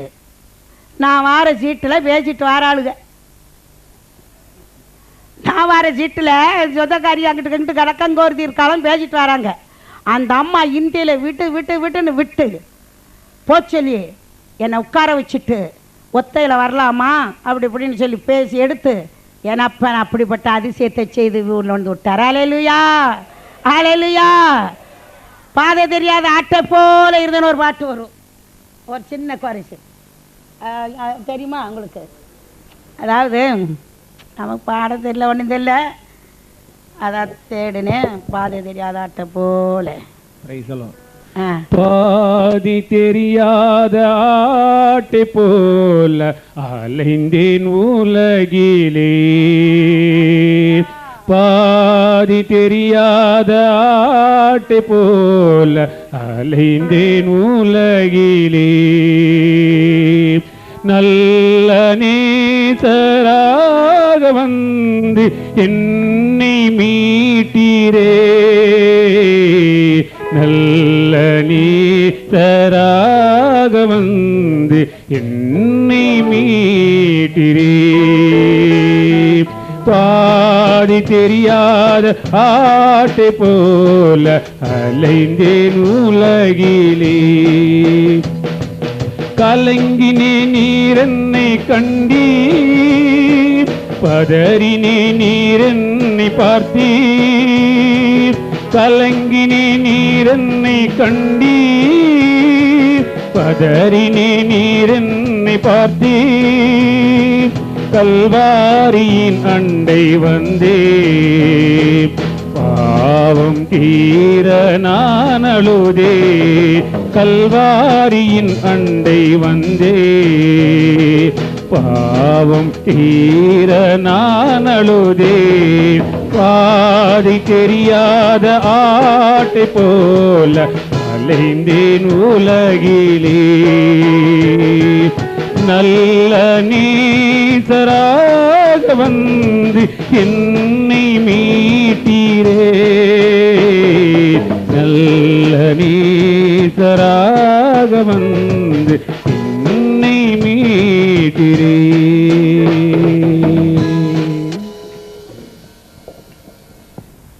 பாதை தெரியாத ஒரு ஆட்டை வாழ்க்கை, திருமணத்துக்காக வாழ்க்கை பாருங்க. பழைய வண்ணார்பேட்டையில் 2 மணிக்குத்தான் சாமான ரோட்டில் தூக்கி போட்டாங்க. அதே 2 மணிக்குத்தான் என்னுடைய கணவனுடைய உயிர் போச்சு. அன்னைக்குத்தான் மேரி விலாஸுங்கிற ஹோட்டலுடைய போடு, பெரிய போடுறது அன்னைக்குத்தான் ஒரு ஆள் வந்து விலை கொடுத்து வாங்கிட்டு போனார். அன்னைக்குத்தான் அந்த மேரி விலாஸ் ஹோட்டலுங்கிற பேரும் வங்கிச்சு. அவர் உடம்பு நல்லா இல்லாமல் இருக்கிற டைமில் ஒரு ஆள் வந்து இவர் இருக்கும்போது அந்த போட விலை எவ்வளவோ சொல்லி பார்த்தார், கிடைக்கல. 2 மணிக்கு சாமான் ரோட்டில் தூக்கி எடுத்து போட்டாங்க. அதே போல் என் கணவன் உயிர் 2 மணிக்கு போய்விட்டது. அதே ஆண்டவர் 8 வருடம் கழித்து அதே வண்ணார்பேட்டையில் திருத்தாங்கல் நாடார் சத்திரம் என்று சொல்லப்பட்ட இடத்துல என்னுடைய மூத்த மகளுக்கு திருமணம் நடந்தது. தேவன் அருமையாக முடித்து கொடுத்தார். அந்த வண்ணார்பேட்டை இருக்கிற எல்லாரும், யாருக்கையா கல்யாணம்? மேரி விலாஸ் ஹோட்டல். பொண்ணுக்கா பையனுக்கா, பொண்ணுக்கா பையனுக்கா? ரோடே அந்த இடத்துல அடைச்சி நின்று கேட்டார்கள். என் தேவன் அந்த இடத்துல மகிமைப்பட்டார். அதற்கு பின் 2வது மகளுக்கும் அதே இடத்துல தான் திருமணம் நடந்தது. எந்த இடத்துல தூக்கி போட்டார்களோ அதே இடத்துல தேவன் மகிமைப்படுத்தினார். அல்லேலூயா! என் தேவனுக்கு மகிமை. எந்த இடத்துல ஆகாதுன்னு தள்ளப்பட்டு ஒதுக்கப்பட்டு ரோட்டில் நின்னமோ அதே இடத்துல என் 2 பிள்ளைகளுக்கும் அந்த திருத்தாங்கல் நாடார் சத்திரத்தில் கல்யாணம் நடந்தது. தேவன் மகிமைப்பட்டார்.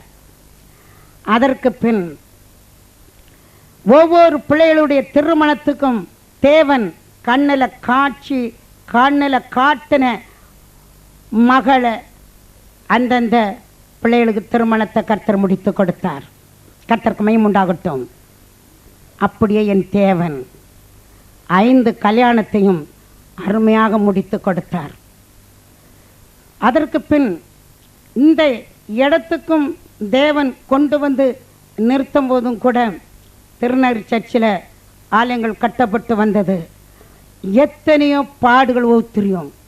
ஆனால் தேவன் காட்டின பாதை, பாடின பாடல் போல பாதை தெரியாத ஆட்டை போல சுற்றி கொண்டு இருந்தோம்.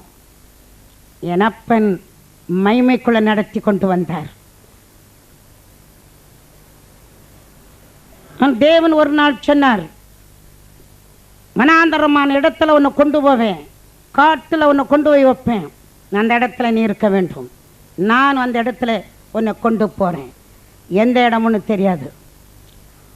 ஆனால் இந்த இடத்தை பார்க்கும்போது அநேக மக்களை கொண்டு வந்து காட்டின குழுவில் காட்டினவங்க இன்றைக்கி சில பேர் இந்த அம்மாவுக்கு இந்த இடத்த தண்ணியில் கொண்டு எப்படி பணத்தை போட போகிறாங்கன்னு சொல்லி அநேகம் பேர் பேசிக்கொண்டு வேறு இடத்துக்கு போய்விட்டார்கள். ஆனால் என்னோடு இருந்தவர்கள் இந்த இடத்த பார்த்து விட்டு நம்மவுக்கு வேறு வேலை இல்லைன்னு சொல்லி போய்விட்டார்கள். அதற்கும் தேவன் சொன்னார், மனிதனை பாராதே, நான் சொன்ன வார்த்தை நீ பாரு, என் வார்த்தை நம்பு. அதே போல நம்ப ஆரம்பித்தேன். தேவன் எடுத்து கொண்டு வந்தார். இதில் சரீரத்தை கொண்டு ஒத்துழைச்ச பிள்ளைகள் யாராலும், உதவி செய்தவர்கள் யாராலும், அநேக மக்கள் உதவி செய்தார்கள். சரீரத்தை கொண்டு பாடெடுத்தார்கள், சரீரத்தை கொண்டு உழைத்தார்கள், செய்தார்கள். ஆனால் அநேகம் குளிநரிகள் இந்த ஊழியம் உளுந்து போகாதா என்று எதிர்பார்த்தார்கள். ஆனால் என் தேவனாகிய கர்த்தரோ ஜீவாதிபதி, ஜீவன் உள்ளவர், வாக்கு கொடுத்தவர், உண்மை உள்ளவர், நான் உன்னை ஆசீர்வதிக்கவே ஆசீர்வதிப்பேன் சொன்னவர். அநேகம் தீர்க்கதரிசிகள், வாலியமான பிள்ளைகள், மற்ற பிள்ளைகள் சில பேர் என்னிடத்தில் சொன்னது உண்டு, அம்மா அந்த தம்பி உங்களுக்காக செவிப்பான், நல்லா ஒரு தீர்க்கதரிசி, நீங்கள் பயன்படுத்திக்கங்க, செவித்து கொள்ளுங்கள் என்று.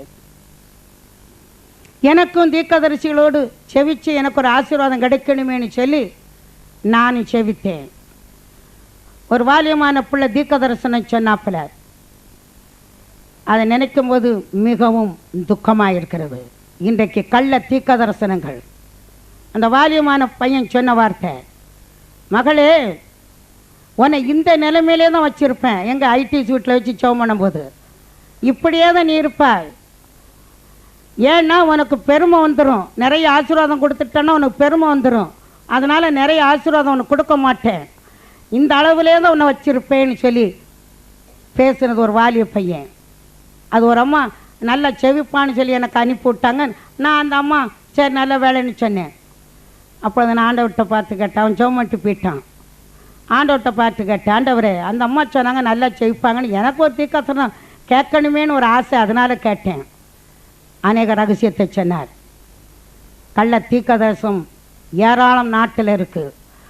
நீ போய் எங்கேயும் போய் தீர்க்கதரிசனம் கேளாத, யார்ட்டையும் உன் தலையை கொடுத்து நீ சவம் பண்ணாத. இன்னைக்கு அநேக மக்கள் ஓடுறாங்க, இன்றைக்கு நீ அப்படி செய்யாத அன்னு சொல்லி வசனத்தின் மூலியமாக என்னோடு பேசினார். நான் உன்னை ஆசீர்வதிப்பேன், ஆனால் தீர்க்கதரிசனம் சொன்னவன் பூமியில் இருக்க மாட்டான் அப்படின்னாரு. கடைசியில் கர்த்தருடைய வார்த்தைகள் காணப்பட்டது பார்த்தோம்னா பயங்கரமாக இருக்கு. ஆண்டவர் அப்படியே ஒரு முழு இறைச்சவத்தை கொடுத்து 4வது ஆண்டு 3வது ஆண்டுன்னு அப்படியே வச்சு கொண்டு இருக்கும்போது இப்படித்தான் ஜெபத்துக்கு ஒரு ஊழியக்காரர் அழைச்சேன். அந்த ஊழியக்காரர் பாதியில் ஓடி போயிட்டார். காரணம், அங்கே நீங்கள் போகக்கூடாதுன்னு சொல்லி தடுத்து நிறுத்திட்டாங்க. நோட்டீஸ்லாம் போட்டாச்சு. ஊழியக்காரருடைய நிலைமை என்னென்னு தெரியல, வரலையேன்னு சொல்லிட்டு கூட்டத்தை முடிச்சுட்டு அந்த வீட்டுக்கு போனேன். அப்பொழுது அந்த ஐயா சொன்ன வார்த்தை, இன்னும் என்ன பேருடையும் தெரியுமாம்மான்னாரு. 4 பேருடைய பேரை கேட்டார். அவளை பேர் தெரியுன்னு, அவங்க அதம்மான்னாரு. அப்படி ஐயா, ஆனால் நீங்கள் வந்திருக்கலாம், உங்கள் பேர் போட்டாச்சு, ஆனால் நீங்கள் வந்திருக்கணும், அதை தள்ளி இருக்கக்கூடாதுயா. நீங்கள் வந்து நான் ஆண்டவருக்காத்த ஊழியர்னு வந்திருந்தீங்கன்னா தங்க கிரீடத்தை உங்கள் தலையில் வச்சுருப்பாரு, ஆனால் அந்த தாளந்தை நீங்கள் இழந்துட்டீங்க, ஆனால் அந்த தாளந்தை நீங்கள் இழந்துட்டீங்க ஐயா, நான் போயிட்டு வாரேன்ட்டு வந்தேன். வீட்டில் உட்காந்து அழுதேன். என் பிள்ளைகளுக்கு யாருக்கும் தெரியாது. பிள்ளைகளுக்கு சொன்னோம்னா, ஏமா அந்த ஊழியம்மெல்லாம் வேண்டாம்மா, எதை நாங்கள் இப்போ கொஞ்சம் வேலைஞ்சிட்டு வரோம், நீங்கள் வீட்டில் சோறாக்கி போட்டுட்டு அது இருங்கன்னு பிள்ளைய சொல்லிடும். அதற்காக நான் என்ன செய்யலை, சொல்லலை பிள்ளைகிட்ட. ஆண்டவரோடு அழுதேன், ஆண்டவரோடு செவிச்சேன்.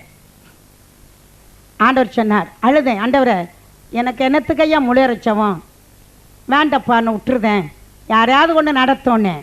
அப்போ எங்கள் அப்பா சொன்னார், மகளே லூக்கா 24 உன் பிள்ளைகளை விட்டு வாசிக்க சொல்லு, ஏசாயா 5 விட்டு வாசிக்க சொல்லு. நானும் திராட்சை செடியை உண்டாக்குனேன், தோட்டத்தை உண்டாக்குனேன், அதில் கல்லுகளெல்லாம் எடுத்து போட்டேன், அதில் ஒரு கோவரத்தை நட்டுனேன், நல்ல கனி கொடுக்கும்னு சொல்லி நான் அந்த கனியை எதிர்பார்த்தேன். அந்த கனியும் கசப்பான கனியை கொடுத்துருச்சு. திராட்சை கொடி கசப்பான கனியை கொடுத்துருச்சுமா. அதே போல தான் இன்னைக்கு அநேக மக்கள் என்ன செய்றாங்க? கசப்பான கனி கொடுத்துக்கிட்டு இருக்காங்க. எனக்கு கசப்பான கனியை கொடுக்குறாங்கம்மா, நீ அவங்கள பாராத. லூக்கா 24 ஸ்திரீகள் மாரில் அடித்து கொண்டு என்னை தேடி வந்தாங்க கல்லறைக்கு. ஆம்பளைங்க இருக்காங்க பார்த்தா சீசர்க, பின்னால் அதுக்கப்புறம் தான் ஓடி வந்தாங்க. ஆனால் ஆம்பளைங்களுக்கு இருக்கிற குணம் வேற, ஆனால் ஸ்திரீகளுக்கு இருக்கிற இறக்க குணம் வேற மகளே. அதனால நீ கவலைப்படாத, என் ஊழியத்தை செய். நான் இன்னும் ஊழியத்தை ஆசீர்வதிக்க போகிறேன், அநேக மக்களை உனக்கு கொடுப்பேன். அதே ஊழியக்காரன் என்ன கூப்பிடலைன்னு ஏங்குவான், என்னை கூப்பிடலையே முயற்சியத்துக்கு சொல்லி ஏங்குவான். நான் பெரிய பெரிய ஊழியக்காரங்களை மத்தியில் கொண்டு வரேன், அந்த ஊழியக்காரங்களை வச்சு நான் நடத்துவேன். வேணாலும் பாரு, நான் செய்ய போகிறேன். ஆனால் நோட்டீஸ் போட்டு வரல பற்றியா, அந்த ஊழியக்காரன் வெக்கப்பட்டு போவான், ஆனால் வேதனைப்படுவான். போகாமல் விட்டுட்டோமே, இன்னைக்கு தேவன் அவ்வளோ பெரிய ஊழியத்தை செய்து கொண்டு இருக்காரேன்னு சொல்லி வெக்கமடைவாங்க. மகளே கவலைப்படாதே, இன்னும் உன் ஊழியத்தை நான் ஆசீர்வதிக்க போகிறேன், ஜனங்களை கொள்ள பொருளை கொடுக்க போகிறேன் அன்னு சொல்லி அன்னைக்கே எங்கள் அப்பா வாக்கு கொடுத்தார். அந்த வாக்கு கொடுத்தவர் செய்து கொண்டே இருக்கிறார். அதே போல் எங்கள் அப்பா ஊழியத்துக்குரிய வாகனம் கொடுத்தார். எத்தனையோ ஆசீர்வாதம். இன்றைக்கு யாகமாக ஆசீர்வாதமாக இருக்கிறாங்க. இவ்வளோ பெரிய இடம், இவ்வளோ பெரிய இடத்துல என்ன நெருக்கப்பட்டோம். இதுலேயும் கூட எத்தனை ஊத்திரியங்கள், ஊத்திரியத்தின் மத்தியில் என் தேவன் மகிமைப்பட்டார். ஹல்லேலூயா, ஹல்லேலூயா. சகோதரனே சகோதரியே, நீ ஒடுக்கப்பட்டினா ஒரு ஆசீர்வாதம் வருதுன்னு ஒரு அர்த்தம், நீ துன்பப்படப்பட்டினா ஒரு ஆசீர்வாதம் வருதுன்னு ஒரு அர்த்தம். ஐயோ நான் ஆண்டவர் கைவிட்டாரு, ஆண்டவர் என்னை பிடிச்சது சொல்லாத. செவி, இன்னைக்கு அநேக பேர் என்ன செய்வாங்க? அழுதுகிட்டு வீடு வீடாக போவாங்க. இன்னைக்கு வீடு வீடாக போகிற தாய்மார்கள் உண்டு. குறைகளை சொல்லிக்கிட்டாலே இவங்க அந்த வீடு இந்த வீடு, அந்த வீடு அந்த வீடு. அதனால் உனக்கு ஒரு ஆசீர்வாதம் இல்லை. நீ கேட்க வேண்டிய இடம் ஒரே இடம் தான். ராத்திரினாலும் சரி பகலைனாலும் சரி உன் பாட்டு முட்டி போட்டுறணும், உட்காந்து நீ அழணும். இந்த காரியம் எனக்கு நடக்கணும்னு கேளு, கர்த்தர் செய்வார். கர்த்தருக்கு மகிமை உண்டாகட்டும். கர்த்தர் இந்த ஆசீர்வாதமான காரியங்களை கொடுத்து இதே இடத்துல கொண்டு வந்து உங்கள் மத்தியில் இன்றைக்கு இந்த ஊழியத்தை அவர் செய்து, நான் செய்யவில்லை, என் அப்பன் இயேசுவே செய்கிறார். அதுக்கப்புறம் எங்கள் அப்பா பேச ஆரம்பித்தார். மகளே, உனக்கென்று ஒரு சபை உனக்கு தெரியாது, ஒரு இடத்துல இருக்கு, அவங்க உன்னை தேடி வருவான், அந்த இடத்துல நீ இருக்கணும். சபையை கட்டினார். அதுக்கப்புறம் தான் அந்த மனுஷன் தேடி வந்தார். அதுக்கப்புறம் அந்த இடத்துல திருநகருங்கிற இடத்துல அந்த இடத்துல சபையை கட்டினார். எங்கள் அப்பா சபையை கட்டி அந்த இடத்துல 8 வருஷம் அதை நடத்தினார். அதற்கு நடத்தி கொண்டு இருக்கும்போதே எங்கள் அப்பா அங்கே உள்ளே பிரவேசித்தார். ஹல்லேலூயா, தேவனுக்கு மகிமை, மகிமை உள்ள ராஜா உள்ளே பிரவேசித்தார். கர்த்தருக்கு மகிமை உண்டாகட்டும். இதோடு நான் முடித்துக் கொள்கிறேன். எல்லாருக்கும் கண்களை மூடுங்க.